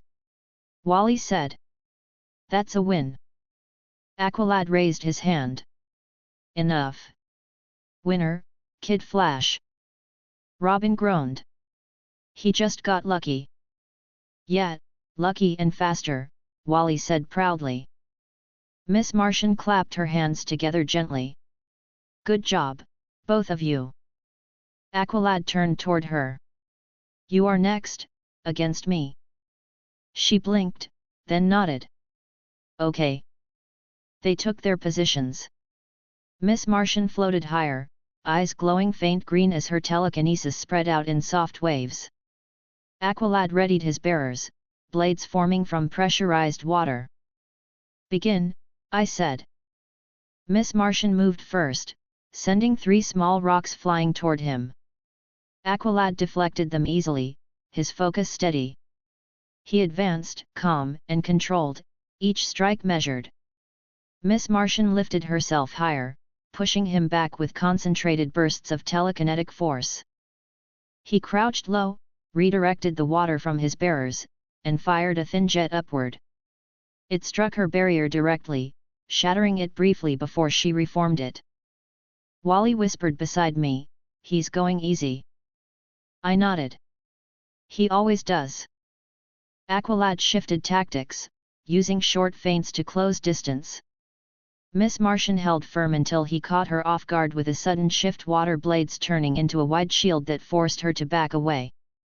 She landed lightly. "You're stronger than before." "So are you," he said, lowering his stance. She smiled faintly. "I like that answer." "Winner, Aqualad," I said when she yielded. She floated back toward the group, slightly flushed but smiling. "That was fun." Aqualad bowed slightly. "You fought well." Wally leaned toward Robin. "She lasted longer than you did." Robin gave him a flat look. "Not the same match." Artemis was next. She stepped forward with her bow in hand, confident posture steady. Her opponent, Miss Martian again. Robin muttered quietly, "This'll be interesting." "Begin," I said. Artemis moved first, loosing 2 arrows that split mid-flight. Miss Martian dodged the first, but the second curved sharply. It exploded in a controlled flash near her feet, forcing her to rise higher. "Nice shot," Miss Martian said. "Thanks," Artemis replied, firing again. Miss Martian deflected the next volley midair with telekinetic shields. Artemis moved quickly, switching arrowheads, shifting between smoke, adhesive, and explosive types with impressive accuracy. But no matter how sharp her aim, Miss Martian's field control was faster. Every shot was deflected or redirected before it could hit. Wally leaned forward. "She's accurate, but she's too slow compared to everyone else." Robin nodded. "She doesn't have enough countermeasures." Miss Martian floated above the field and used gentle telekinetic pressure to pull Artemis's bow sideways, disarming her temporarily. Artemis clenched her jaw, regaining her stance quickly, grabbing a second bow from her back and firing again. Aqualad watched carefully. "She shows adaptability." "She's trying," I said. "That counts." The match ended cleanly a minute later. Miss Martian pinned the last arrow midair, freezing it in place before lowering it harmlessly. Artemis exhaled, stepping back. "Guess I'm not used to fighting people who can fly." "You did well," Miss Martian said kindly. Artemis nodded, slightly frustrated but holding it in. "Winner, Miss Martian," I said. Robin stepped forward next, wings extending briefly. "All right, I'm up. Let's make this quick." His opponent, Aqualad again. Aqualad took stance, blades ready. Robin smirked. "Don't hold back this time." "I never do," Aqualad said evenly. Robin darted forward, enhanced by his mobility quirk. He moved fast, almost unpredictable, cutting in and out of Aqualad's guard. Aqualad blocked every strike with precise movement, countering with controlled force. Wally whispered, "He's not gonna win." "Maybe not," I said. "But he'll make it close." Robin used his wings to jump high, throwing a net of birdarangs down. Aqualad spun, cutting through them in one clean sweep, sending a burst of water forward that forced Robin to land hard. Robin rolled, recovered instantly, and charged again. "Enough," Aqualad said calmly, pressing a blade near Robin's shoulder before stopping short. Robin sighed. "Fine. You win." Aqualad nodded once. "Good effort." Robin stepped back toward the group, shaking his head. "Next time." Aqualad turned toward Superboy. Your turn. Superboy's gaze was steady. All right. I crossed my arms. You two against each other again. This'll be loud. Wally laughed nervously. Should I stand behind something? Probably, I said. Aqualad and Superboy stepped into the center of the circle. No words were exchanged. They both knew the routine. Aqualad activated his water bearers, Superboy cracked his knuckles. Begin, I said. Superboy charged first. The ground cracked under his feet. Aqualad raised both blades, meeting his strike directly. The impact sent a shockwave through the clearing, scattering dust and pebbles. Superboy swung again, faster this time. Aqualad blocked, redirected, countered with a burst of water pressure that sent Superboy sliding back. Superboy grinned faintly. Stronger than last time. You too, Aqualad said. They collided again. Each movement was calculated Superboy's raw strength against Aqualad's precision. Wally's eyes followed every motion. This is insane. Robin smirked. Betting on Superboy. Always, Wally said. Miss Martian looked worried. They'll be fine. The match went on longer than the others. Aqualad used terrain advantage, adjusting water density to throw off Superboy's footing. Superboy countered by slamming his hardened fist into the ground, breaking through the pressure fields. When Aqualad shifted to a defensive stance, Superboy pushed harder, faster. He tackled him backward, forcing both of them into the ground. Dust clouded the air. When it cleared, Aqualad was down, breathing heavily but uninjured. Superboy stood over him, hand extended. Good match. Aqualad took the hand and stood. You've improved greatly. Winner, Superboy, I said. Wally whooped. Knew it. Robin laughed. Barely. Superboy turned toward the rest of the team. His breathing was steady. Who's next? Wally froze. Not me. Nope. Aqualad smiled faintly.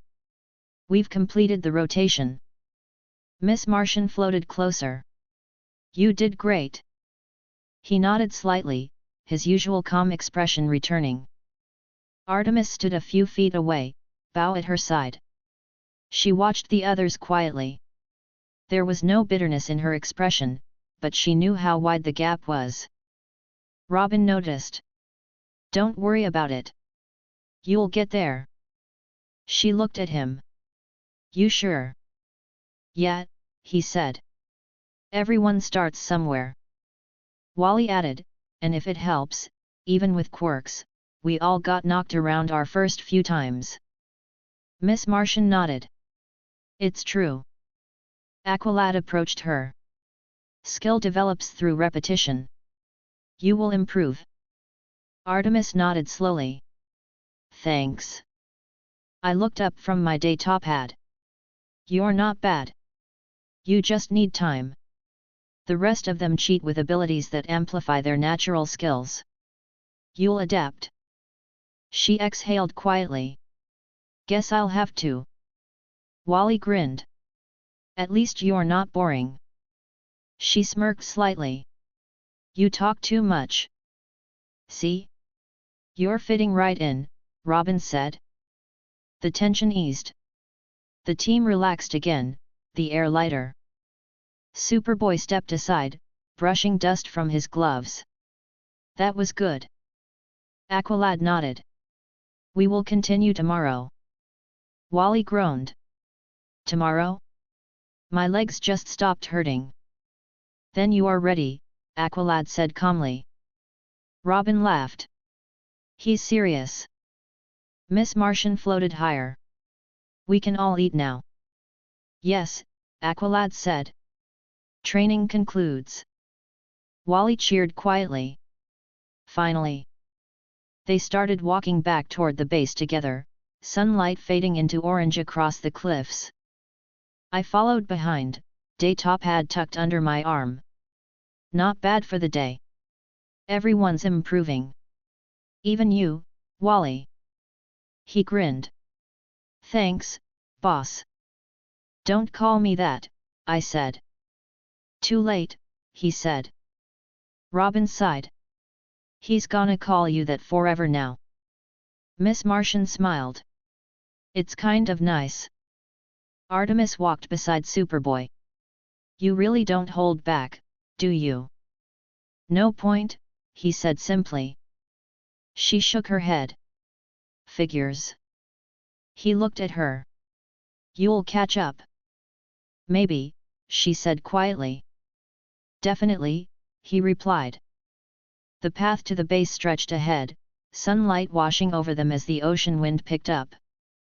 For now, the day was simple, just training, improvement, and quiet competition. Chapter 13, Steel and Silence. The next night came without warning. The base lights dimmed to red as the mission alert triggered, the sound sharp but contained. The air inside Mount Justice shifted from quiet to focused. Everyone moved fast but controlled, no panic, just motion. Incoming transmission, Red Tornado. The team gathered at the main console. Red Tornado's hologram formed in the center of the room, his metallic tone steady. Team, a shipment of Luthor Corp technology has been stolen from Gotham's South Industrial District. The Justice League is currently occupied off-world. You will intercept and recover the cargo. Robin adjusted his gloves. Any idea who took it? Unconfirmed, Red Tornado said. The perpetrators used cloaking drones to mask their trail. However, thermal sensors detected 6 hostiles, armed and organized. Aqualad nodded once. We will proceed. Coordinates uploaded, Red Tornado said. Proceed with caution. End transmission. The hologram faded. Wally grinned. Finally, an actual mission. Robin smiled faintly. Try not to mess this one up. Miss Martian glanced at the screen. We're going to Gotham. South Docks, I said. Industrial zone. Mostly warehouses and shipping yards. Superboy looked up from where he stood by the door. Sounds simple. Never is, I said. Aqualad raised his voice slightly. Team, gear up. We leave in 5. Everyone scattered to prepare. The Zeta beam left us standing on the edge of Gotham's waterfront. The air was colder here, thick with salt, rust, and exhaust. Fog drifted low across the water, dull orange light from the distant street lamps barely piercing through it. The steel cranes along the docks stood like silent towers. We crouched behind stacked cargo containers, the ground slick beneath our boots. Robin pulled up his holographic map. Shipment was moved here about 20 minutes ago. Last known coordinates put it near Dock 12. Aqualad nodded. We move quietly. Miss Martian, aerial scan. She rose slightly, eyes glowing faint green. I see 6 heat signatures. 2 near the trucks, 4 patrolling. Armed. Yes, she said. Robin smiled under his mask. We've got surprise on our side. Wally whispered, let me guess, no running in yet. Correct, Aqualad said. Superboy's eyes tracked the fog-covered pier. We take them fast. When the time comes, Aqualad said. Apex, take left flank with Artemis. Robin, Wally right flank. Superboy and I will advance from center. Miss Martian, overwatch. Got it, I said. Artemis nodded beside me, already notching an arrow silently. We moved out. The night was quiet except for the faint hum of the ocean and the creak of old metal. Every step was measured. Robin's voice came softly through the comms. Visual confirmed. 6 hostiles, armored transport in sight. Luthor Corp logos still visible. Copy, Aqualad replied. We engage on your signal. Artemis and I climbed the side of a container stack for a higher vantage point. From here, the docks stretched in uneven rows of steel and shadow. Below, 2 trucks sat near a loading crane, guarded by men in black tactical armor. Artemis whispered, "You take left, I take right." "Sounds good," I said. She nodded once, drawing an arrow. Across the way, Robin's soft voice came again. "On 3. "Ready," Aqualad confirmed. 3. Everything moved at once. Robin dropped from a container, tossing smoke pellets across the ground. The area filled instantly with grey haze. Wally shot forward in a blue blur, disarming 2 guards before they could raise their weapons.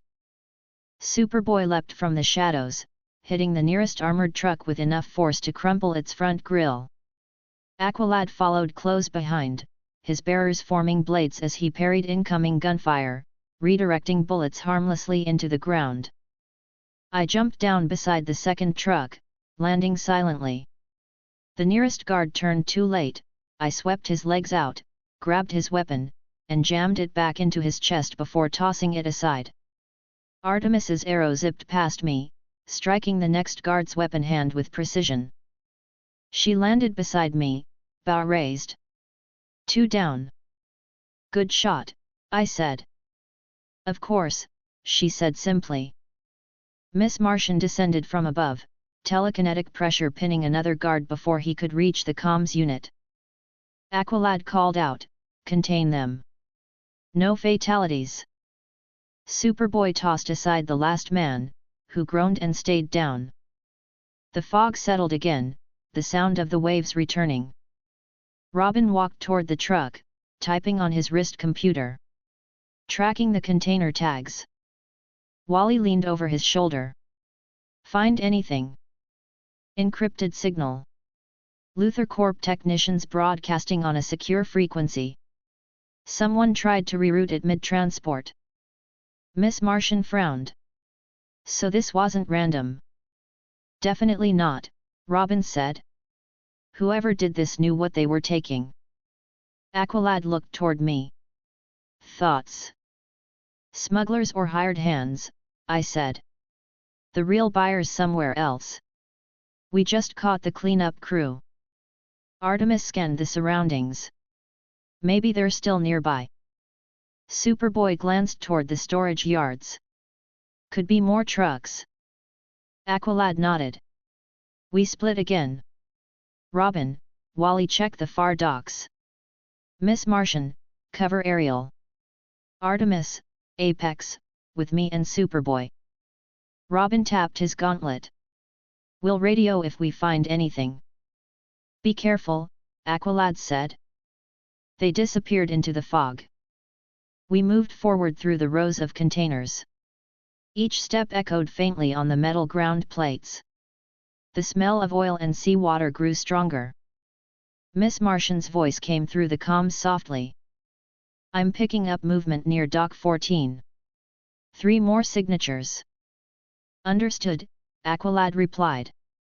Superboy's eyes narrowed. "That's close." Artemis loaded another arrow. "How close?" Before anyone could answer, a sharp metallic clang echoed ahead. A shadowed figure vaulted from one of the cranes, landing hard in front of us.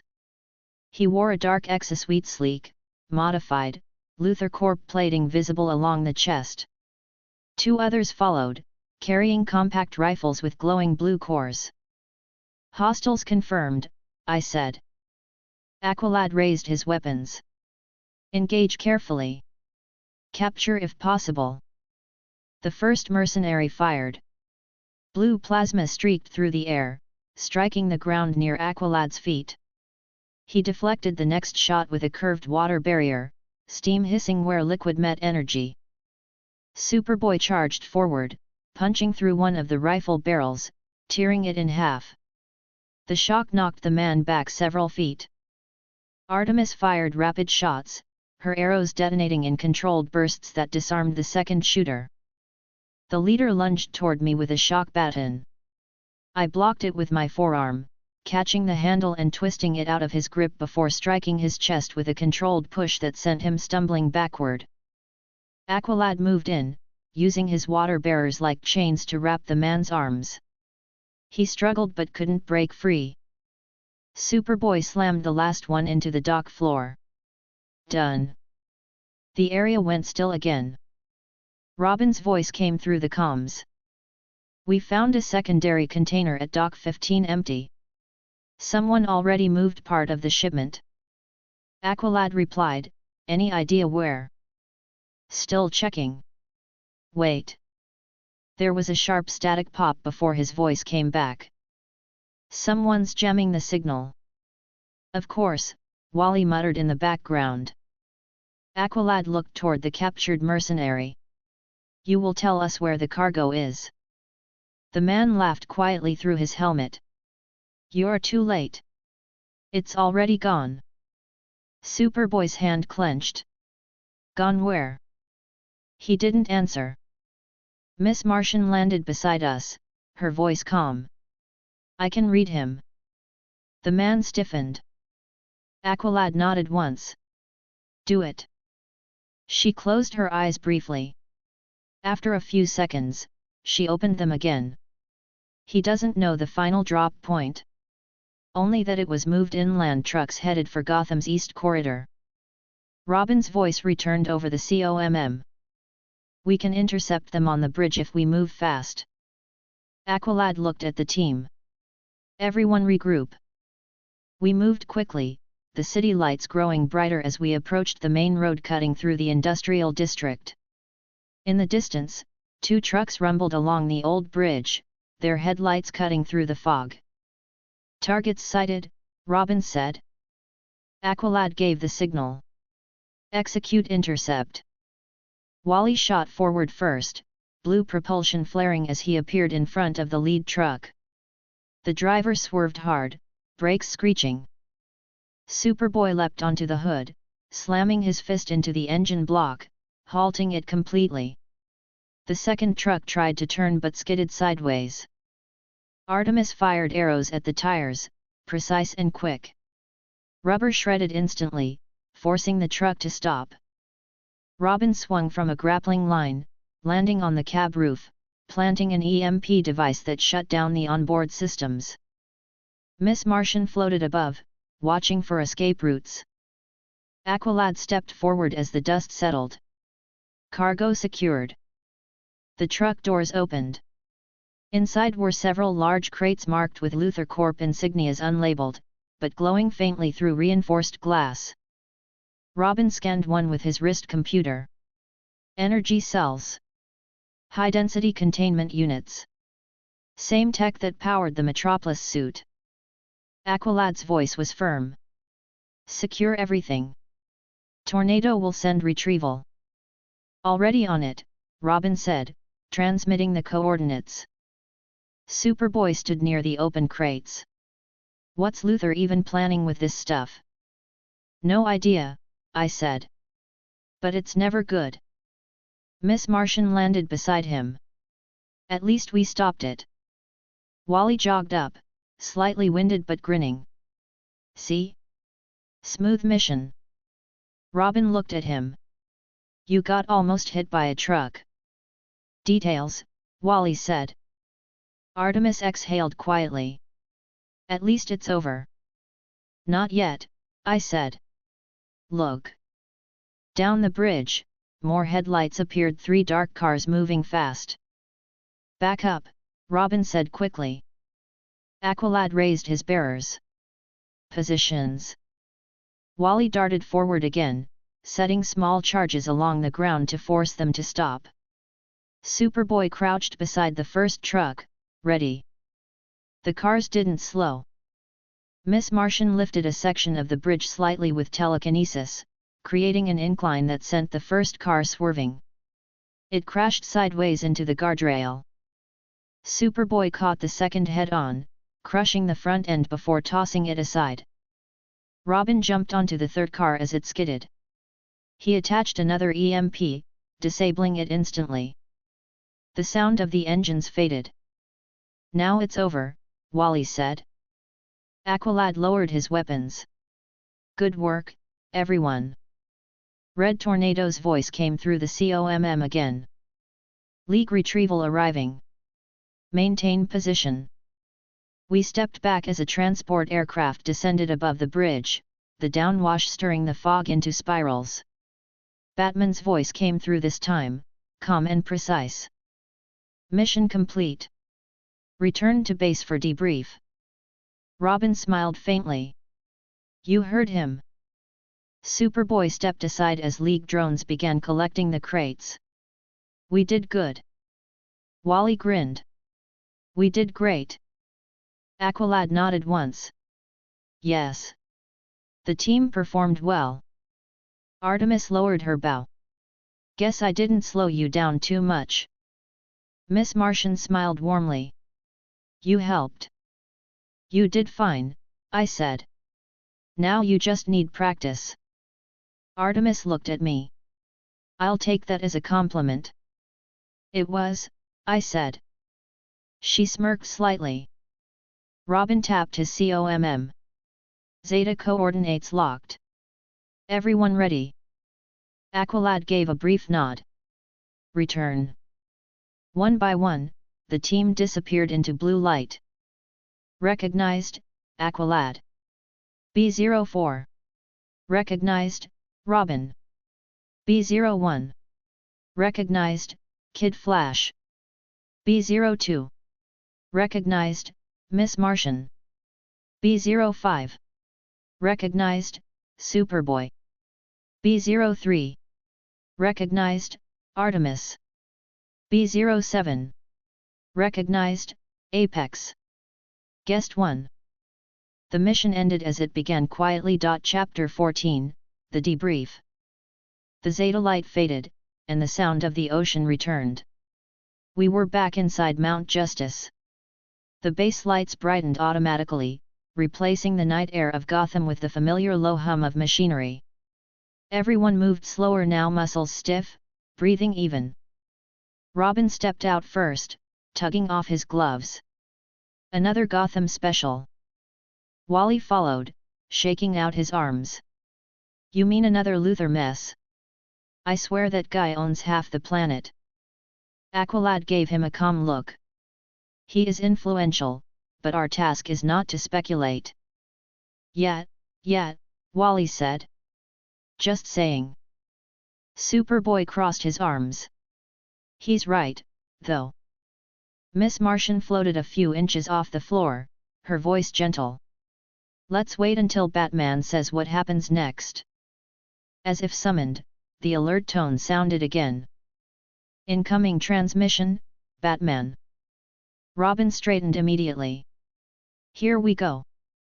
The holographic projector activated, casting Batman's tall figure in the center of the room. His expression was its usual unreadable mask. Mission report.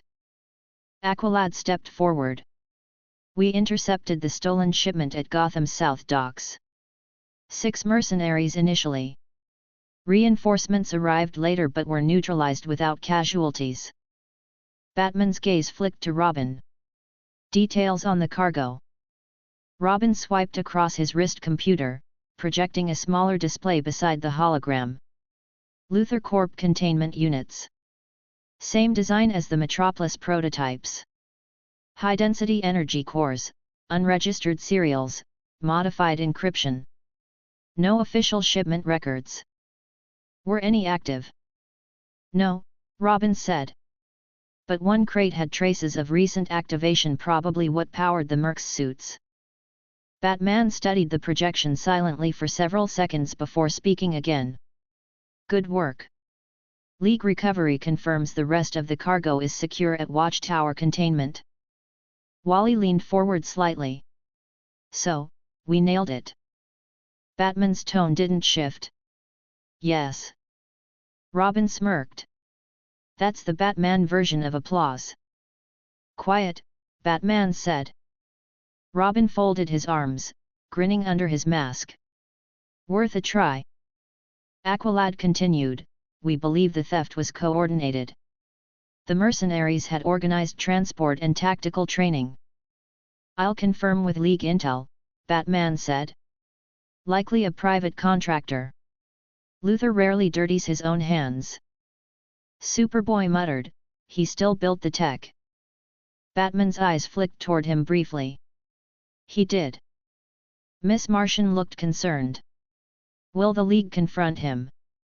Not directly, Batman said. Evidence is limited. Wally groaned quietly. Translation, he gets away again. Until he doesn't, Batman said. Silence settled for a moment. Then his attention shifted to Artemis, who stood slightly behind Aqualad, arms crossed, bow slung across her back. You joined this mission? Yes, she said quickly. I was assigned by Green Arrow. I read the report, Batman said. First field performance.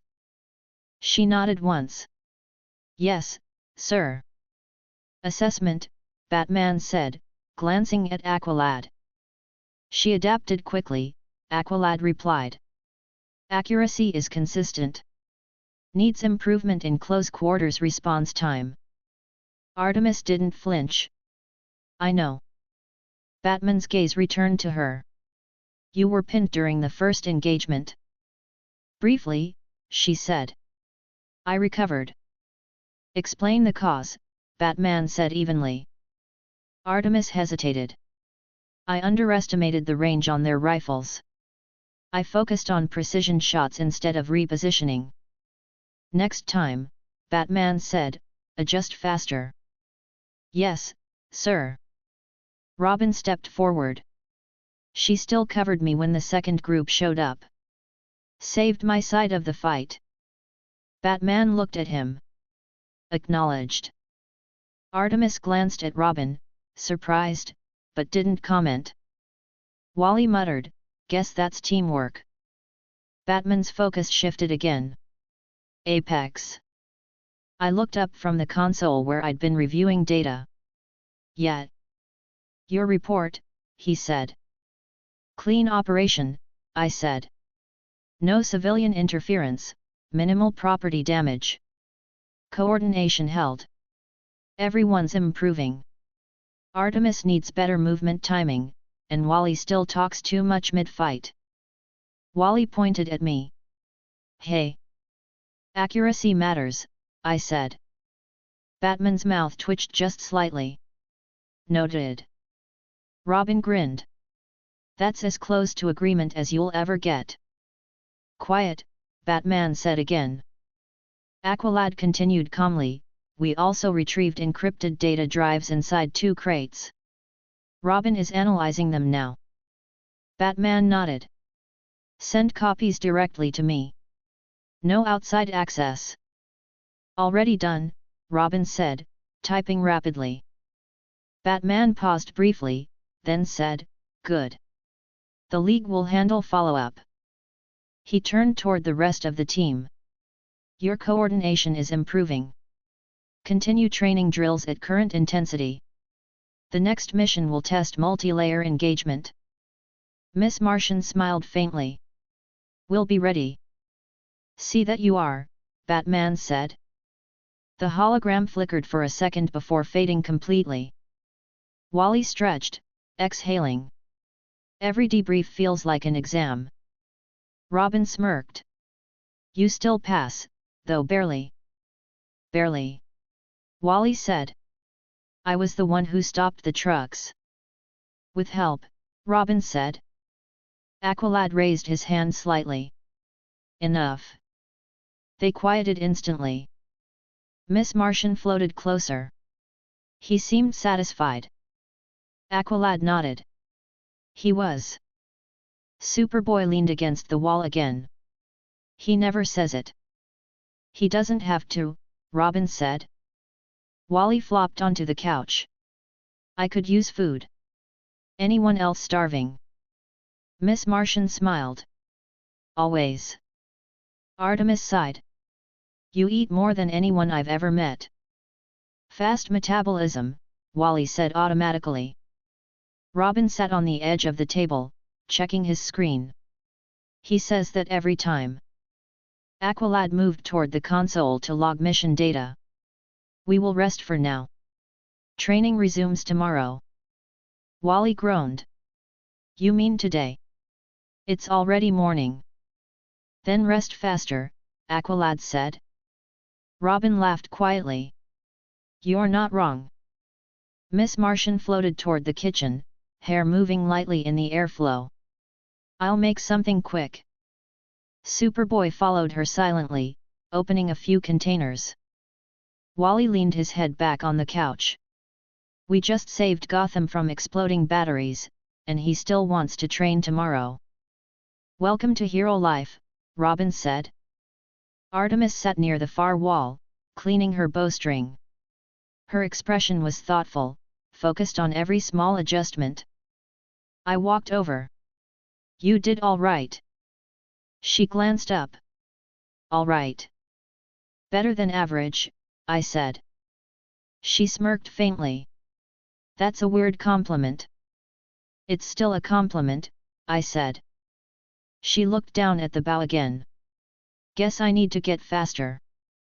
You will, I said. Everyone starts behind at first. She nodded slowly. You think Batman really thinks I belong here? Batman doesn't waste words, I said. If he didn't think you belonged, he wouldn't let you stay.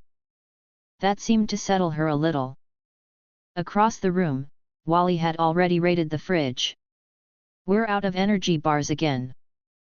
Robin looked up. You ate them all last time. Details, Wally said with his mouth full. Miss Martian smiled patiently. I'll make more tomorrow. Superboy leaned on the counter beside her. You should hide them. She laughed softly. Maybe I will. Robin glanced at me. So, what's next on your schedule? More league meetings. Probably, I said. They like their progress reports. Wally grinned. Yeah, because you charge them $5 billion per update. Inflation, I said. He groaned. You're the worst businessman ever. The most successful, I said. Robin smirked. He's not wrong there either. Aqualad returned from the console. Mission log complete. He looked around the group. You have all done well today. Rest. Tomorrow, we refine. Miss Martian nodded. Understood. Superboy gave a quiet grunt of agreement. Wally stretched again, yawning. Refine means running drills until we can't feel our legs, right? Yes, Aqualad said. Wally sighed. Just checking. Artemis set her bow down. Guess I'll start early tomorrow. Robin glanced over. Good idea. She raised an eyebrow. You volunteering to help? Maybe, he said, grinning. Thought so, she said, rolling her eyes. Miss Martian floated back with a tray of food. Here. Eat before it gets cold. Wally was first, as always, grabbing 2 plates. You're the best. She smiled warmly. I know. Superboy sat down quietly beside her, picking up his own plate without a word.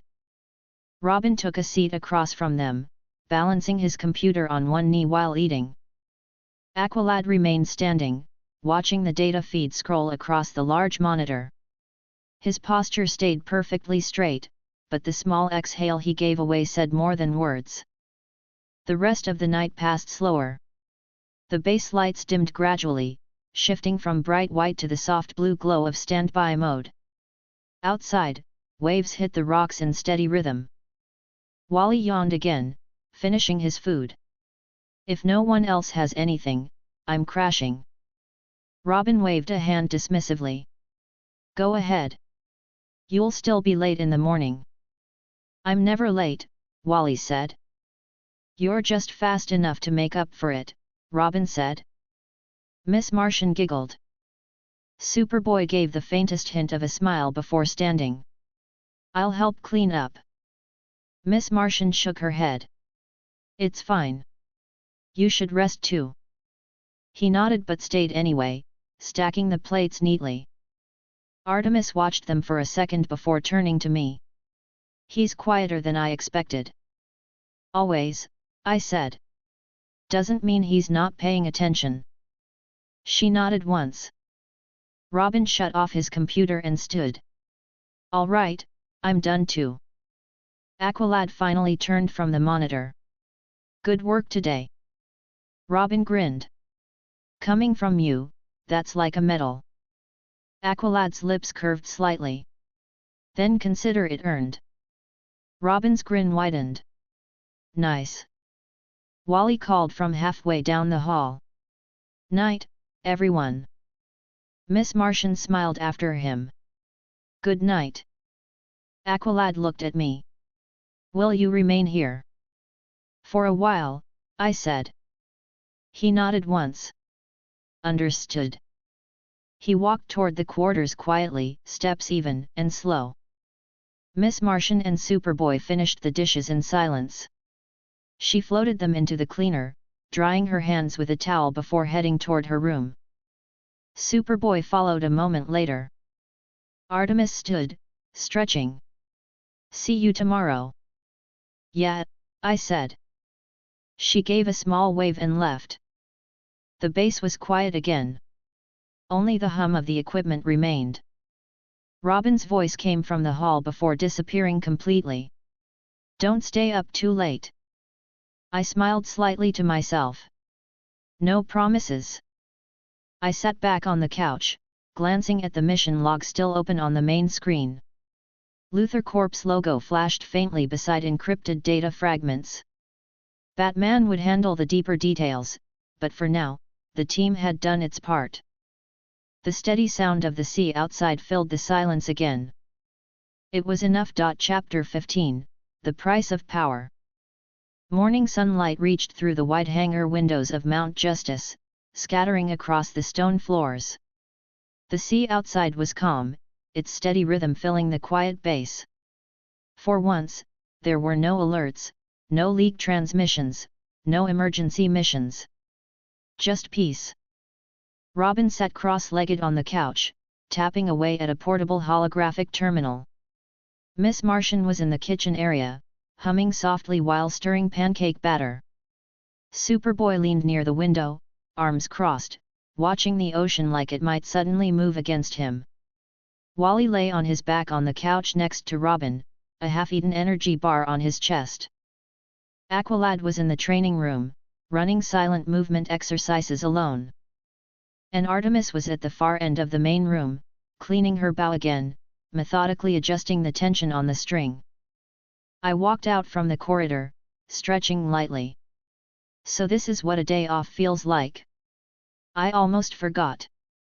Robin didn't look up. Don't get used to it. Tornado always finds something. Miss Martian smiled from the counter. At least enjoy breakfast first. Wally raised his hand lazily. I second that.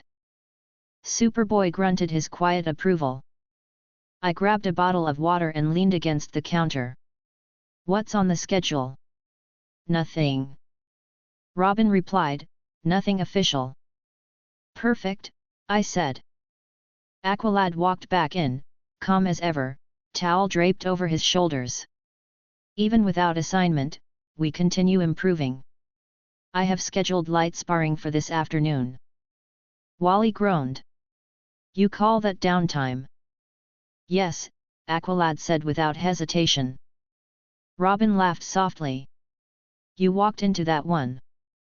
Artemis looked up briefly. I don't mind. I need to catch up anyway. Wally smirked. Still thinking about yesterday, hey? She glared at him. No. Just trying not to fall behind the people with superpowers. Robin glanced up at me. Technically, quirks, not superpowers. Same difference, Artemis said. Miss Martian floated over with a plate of pancakes. You're doing great without one. Artemis shrugged. Thanks, but we all saw the fights. I'm just slower. Robin looked at me again. You thinking what I'm thinking? I raised an eyebrow. That depends. Are you thinking about money? Always, Robin said. Wally groaned. Oh no. Don't tell me she's about to. Artemis looked directly at me. How much? I blinked once. How much for what? You know what, she said evenly. A quirk. How much? The room quieted for a second. Miss Martian looked surprised. Wally's jaw dropped a little. Robin leaned back with a grin. 10 billion standard rate. 10 billion. Artemis repeated. That's ridiculous. Quality service isn't cheap, I said calmly. Wally laughed. You sound like a car salesman. I like to think of it as professional consistency, I said. Artemis narrowed her eyes slightly. What about a discount? I shook my head. League rate is 10. I don't do discounts. Not even for a teammate, she said. Especially not for a teammate, I replied. Robin smirked. Told you. Aqualad stepped forward slightly. Perhaps we should not mix personal dealings with team business. I waved a hand. It's fine. I'm not forcing anything. Just putting the number out there. Artemis folded her arms. 5 billion. No, I said. Come on, she said. Half price. I smiled faintly. Still no. She frowned and reached for her communicator. Then I'll call someone who can afford it. Wally blinked. Wait, you're serious? Robin grinned wider. This I gotta see. She stepped a few feet away, pressing the COMM. Green arrow? Yeah, it's Artemis. Listen, I need to ask for something important. Aqualad watched her carefully, though he said nothing. Miss Martian set the plate down quietly, whispering, she's really calling him.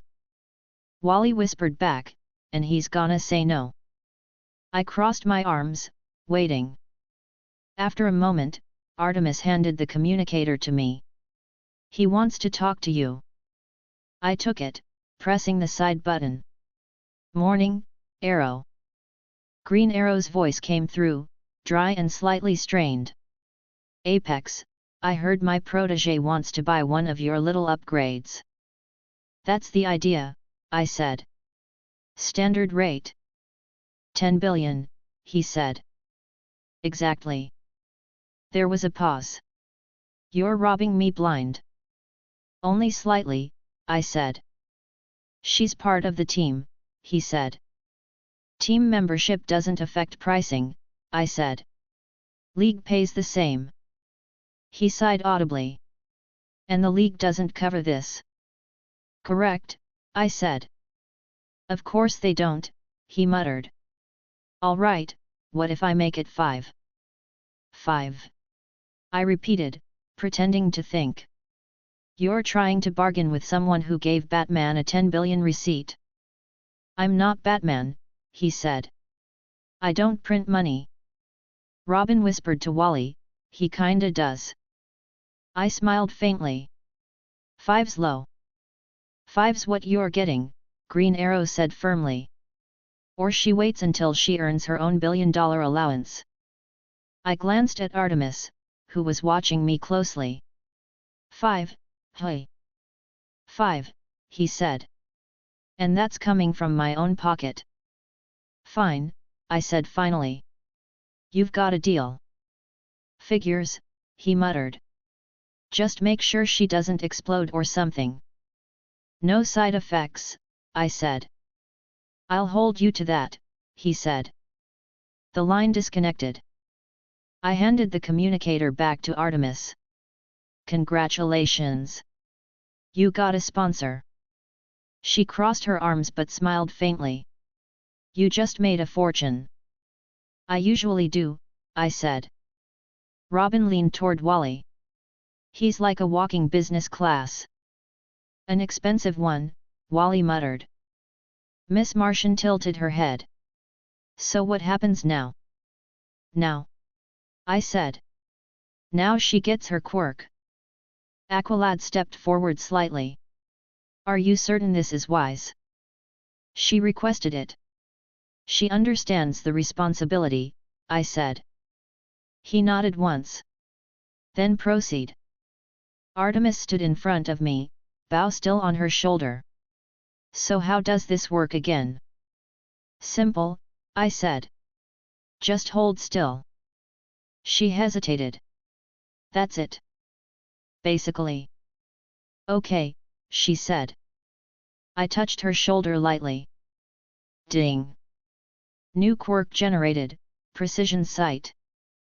Artemis blinked, her posture stiffening for a second before relaxing again. She looked down at her hands, then back up at the far wall. Her eyes narrowed slightly.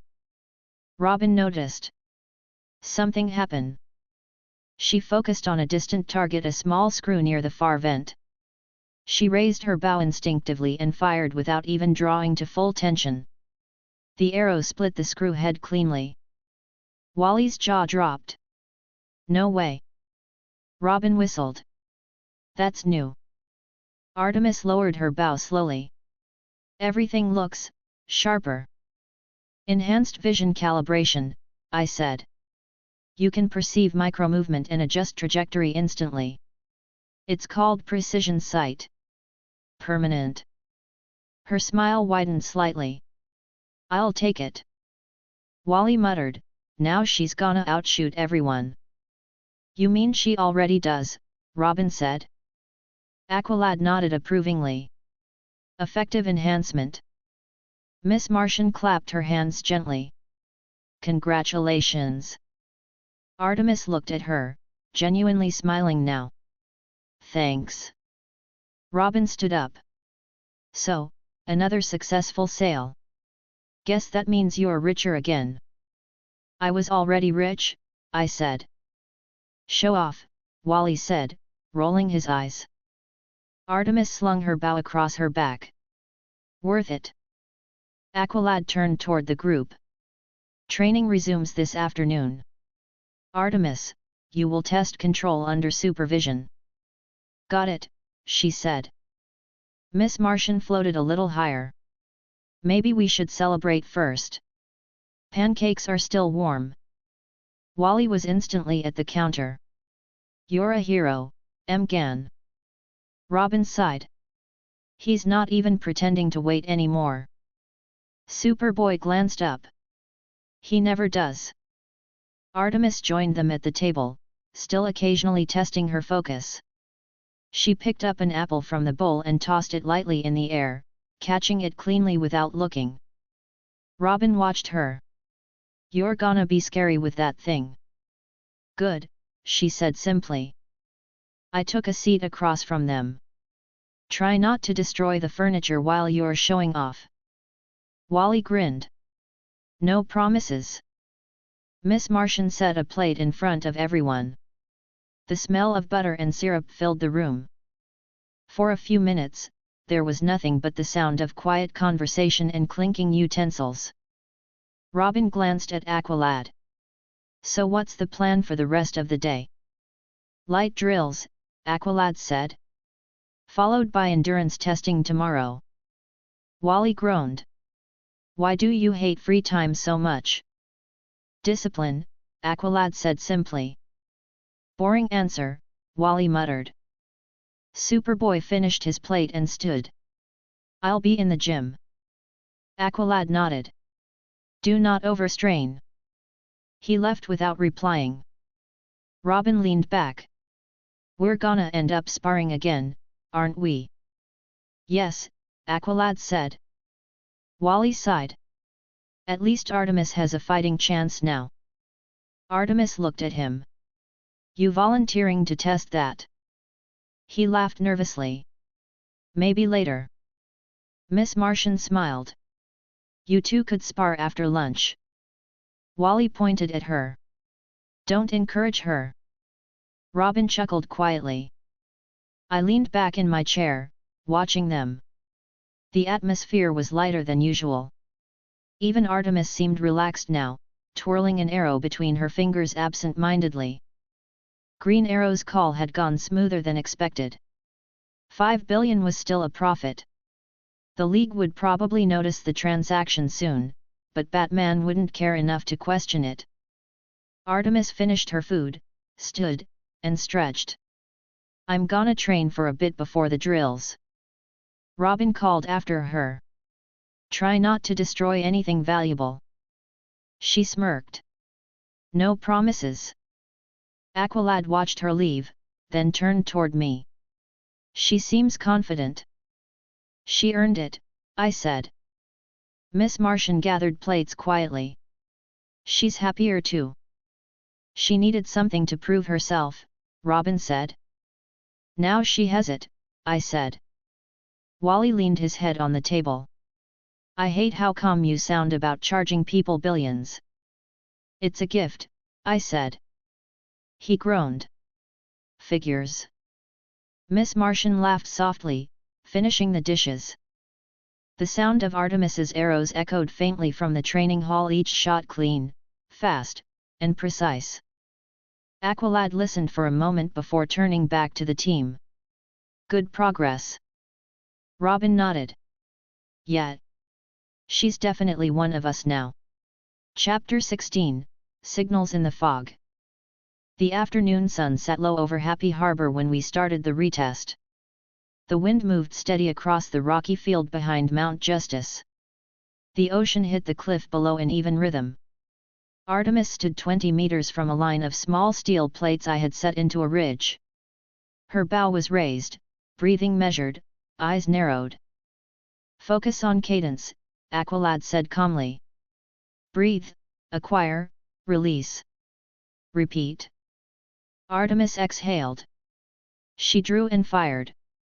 The arrow snapped across the space and struck through the center of the first plate. She didn't pause. Second arrow, second plate. Third arrow, third plate.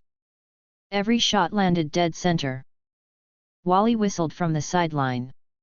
Okay, precision sight is cheating. Robin stood with his hands in his pockets, watching with interest. It's not cheating. It's leverage. Miss Martian hovered a few inches off the ground, smiling. She's doing well. Superboy watched in silence, arms crossed, attention locked on the targets. Artemis shifted to moving targets. Robin triggered the launcher. 3 steel discs spun up and began to cross the field at different heights. Artemis adjusted smoothly and fired. 3 hits, 3 clean punches through the discs. She lowered the bow slowly, breathing even. She didn't grin, but the small lift at the corner of her mouth showed enough. I nodded once. The Quirks sinking well. You're compensating before draw. That saves time.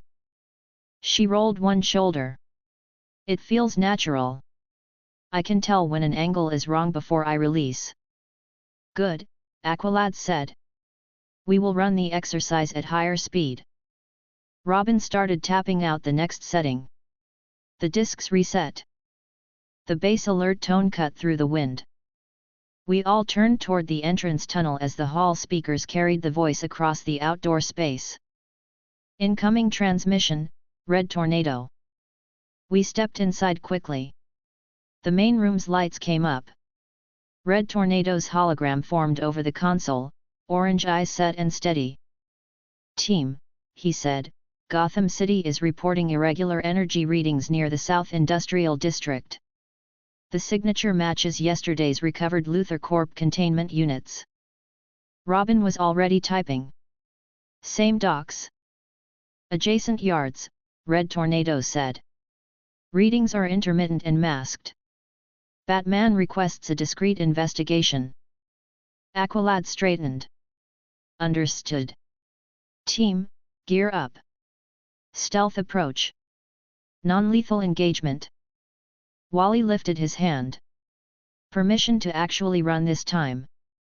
Robin smirked. Only if you don't alert the entire dock.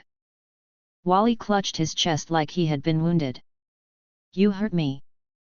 I moved to the weapons cabinet and closed it again without taking anything. We'll keep it tight. No fireworks. Artemis secured her quiver. I'm ready. Miss Martian floated a little higher. I'll handle Overwatch. Superboy flexed his right hand. I'll take point on heavy contact. Aqualad nodded once. Move. We entered the Zeta tube together. Recognized, Aqualad. B04. Recognized, Robin. B01. Recognized, Kid Flash. B02. Recognized, Miss Martian. B05. Recognized, Superboy. B03. Recognized, Artemis. B07. Recognized, Apex. Guest 1. The beam faded into cold air, fog, and the heavy smell of diesel. Gotham's South Industrial Docks stretched ahead in lines of stacked containers, cranes, and narrow alleys of steel and shadow. Street lamps pushed weak circles of light over wet pavement. A freighter's horn moaned somewhere out on the water. We crouched behind a stack of crates painted with faded shipping logos. Robin pulled up a holographic map on his gauntlet. City grid's quiet, he said softly. No official cruise scheduled. No public traffic. That should make this simple. Wally leaned in close, voice low. Simple is never simple in Gotham. Miss Martian closed her eyes, reaching out. I hear movement to the east. 4 people. I'm also sensing an interference field. It's cutting across the outer rows and rising. Robin's fingers paused. Something's trying to blur sensor readings. Aqualad kept his tone even. Positions. Same formation as last night. Miss Martian, Overwatch and interference monitoring. Robin, right flank with Kid Flash. Apex and Artemis, left. Superboy, center with me. Engage only on command. We moved. Wet gravel shifted under our boots. The fog helped more than it hurt. Sound carried, but our steps stayed steady. I took the left with Artemis, keeping low behind a rusting forklift and then sliding along a row of containers labeled for overseas freight.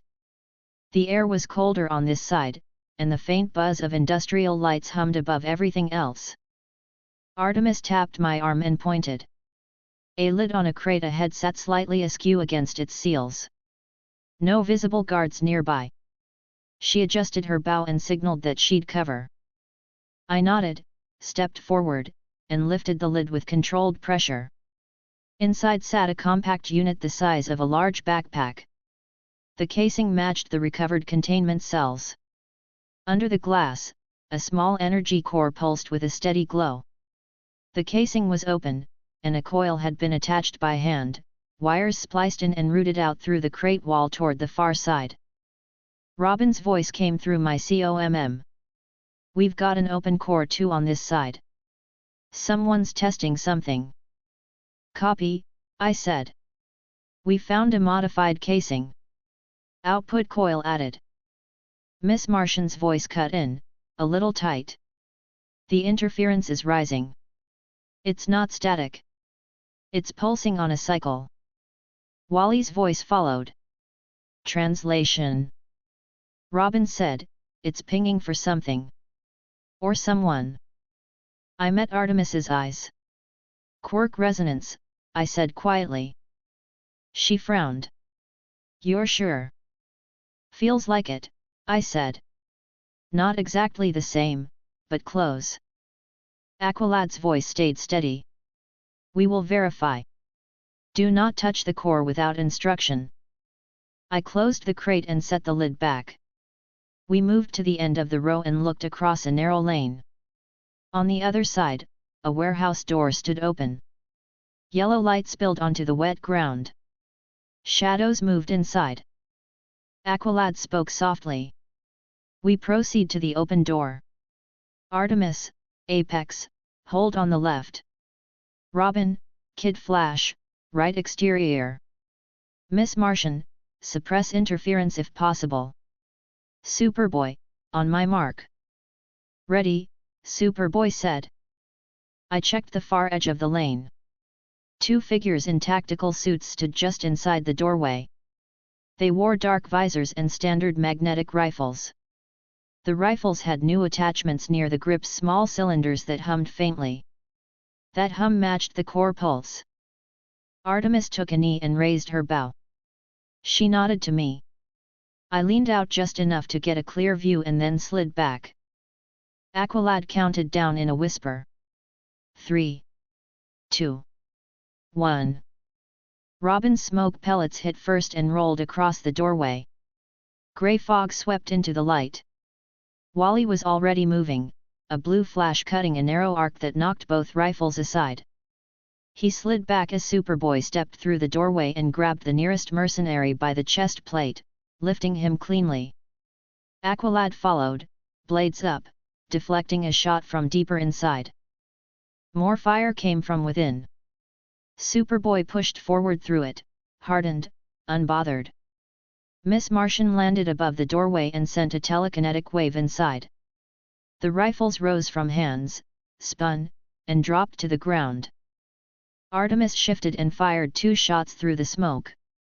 Each arrow clipped a rifle cylinder and knocked it free without hitting the men. The cylinders rolled across the floor and went dark.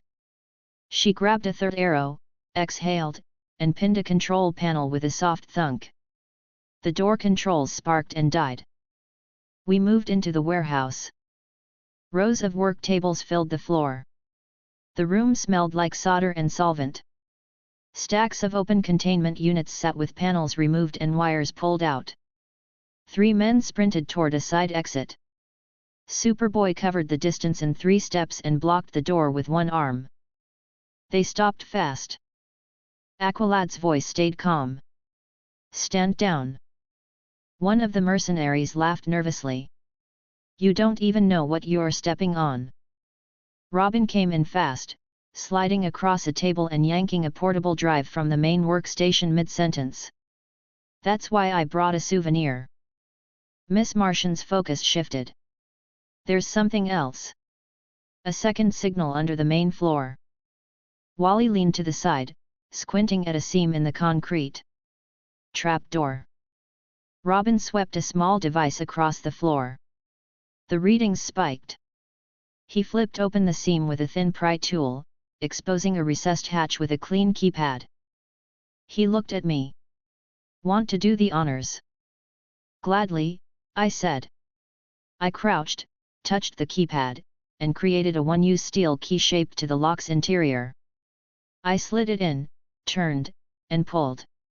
The hatch opened with a stiff rasp. A narrow stairway led down to a small service tunnel. A cool draft rose from below. A faint blue glow pulsed in rhythm with the cores. The same hum ran under the sound of everything else. Aqualad gestured.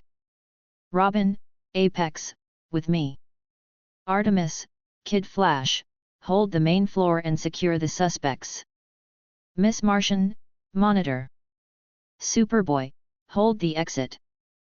Artemis nodded, already moving to recover the rifles and strip power sources. Wally had 2 zip restraints on the nearest mercenary before Aqualad set foot on the first step. Miss Martian raised her hands slightly and held 3 more off the ground without strain. Superboy stood at the door and glared.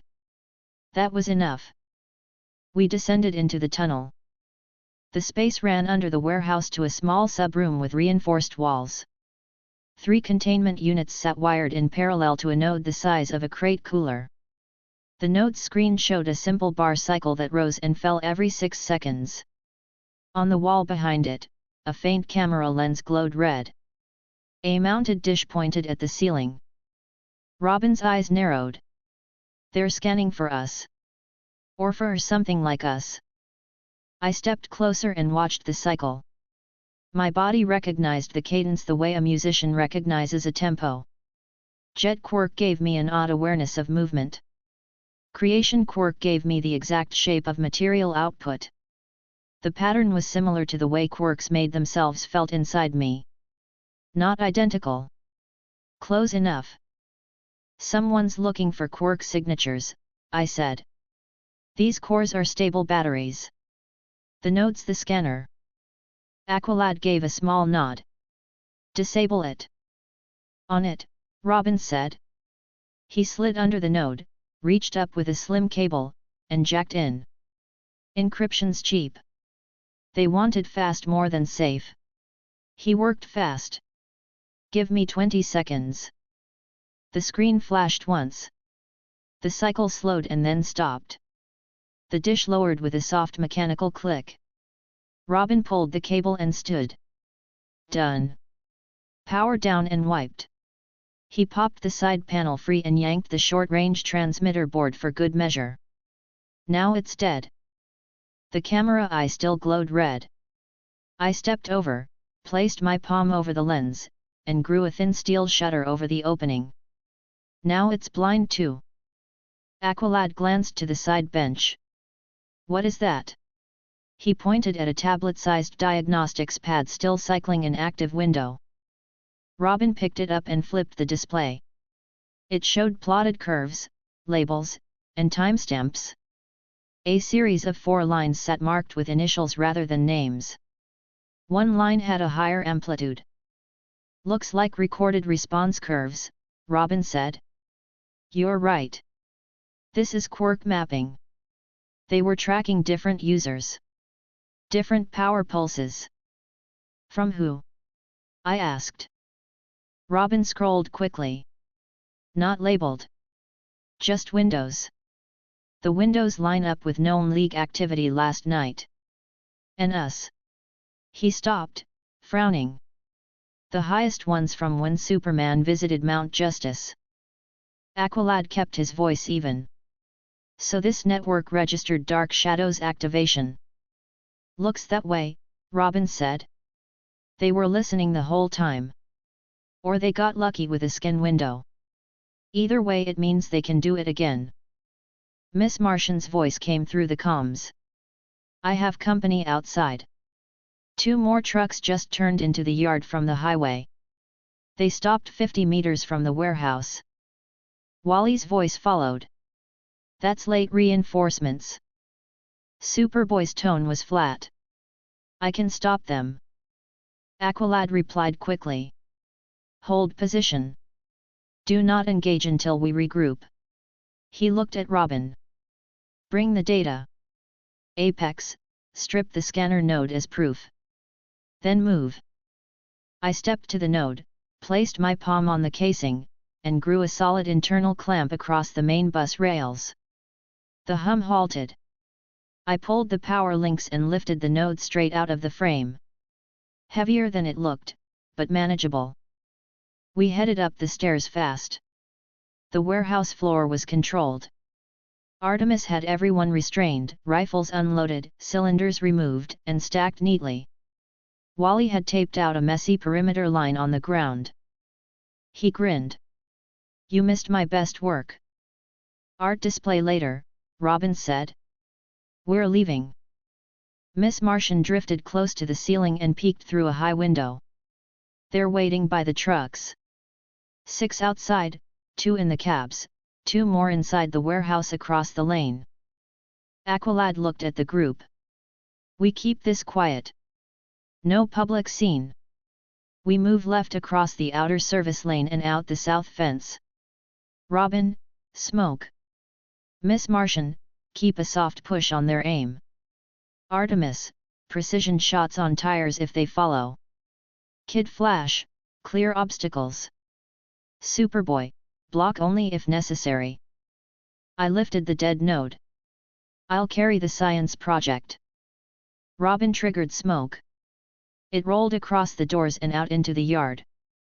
We moved in a clean line along the inner wall, crossed the service lane, and cut between 2 container rows toward the south. The fog helped. Miss Martian's mental pressure kept the far rifles pointed wide whenever someone showed movement on the other side. Artemis stayed 2 steps behind me, scanning the angles. Wally scouted ahead and cleared a stack of pallets out of the direct path. Aqualad kept his pace even. Superboy stayed at the rear, silent, listening for an engine change. Halfway to the fence, one truck engine revved. Tires skidded. The truck lunged forward and smashed through a short barricade. It turned toward our lane. Artemis, Aqualad said. She stopped moving, drew, and fired 3 shots in one smooth chain. First arrow into the front left tire. Second into the front right. Third into the grill to crack the radiator. The truck slid sideways, scraped a container corner, and settled with a hiss of steam. Wally let out a low whistle. Okay, that was clean. She didn't answer, already moving again. We reached the fence.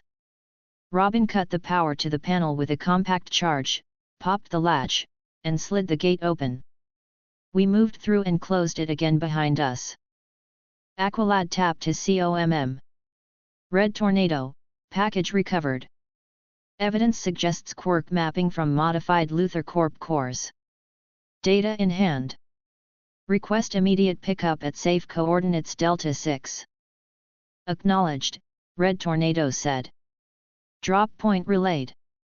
We took a longer route through the old rail yard and reached the drop point, a small maintenance lot under the shadow of an elevated highway. A League drone descended in a quiet glide, opened its bay, and accepted the node and data drive. Robin sealed the bay, entered the confirmation code, and stepped back. The drone rose and disappeared into the dark. Aqualad exhaled and turned to the team. Good work. We returned to base for debrief. About time, Wally said. I'm starving. You are always starving, Superboy said. It's a lifestyle, Wally replied. Artemis glanced at me.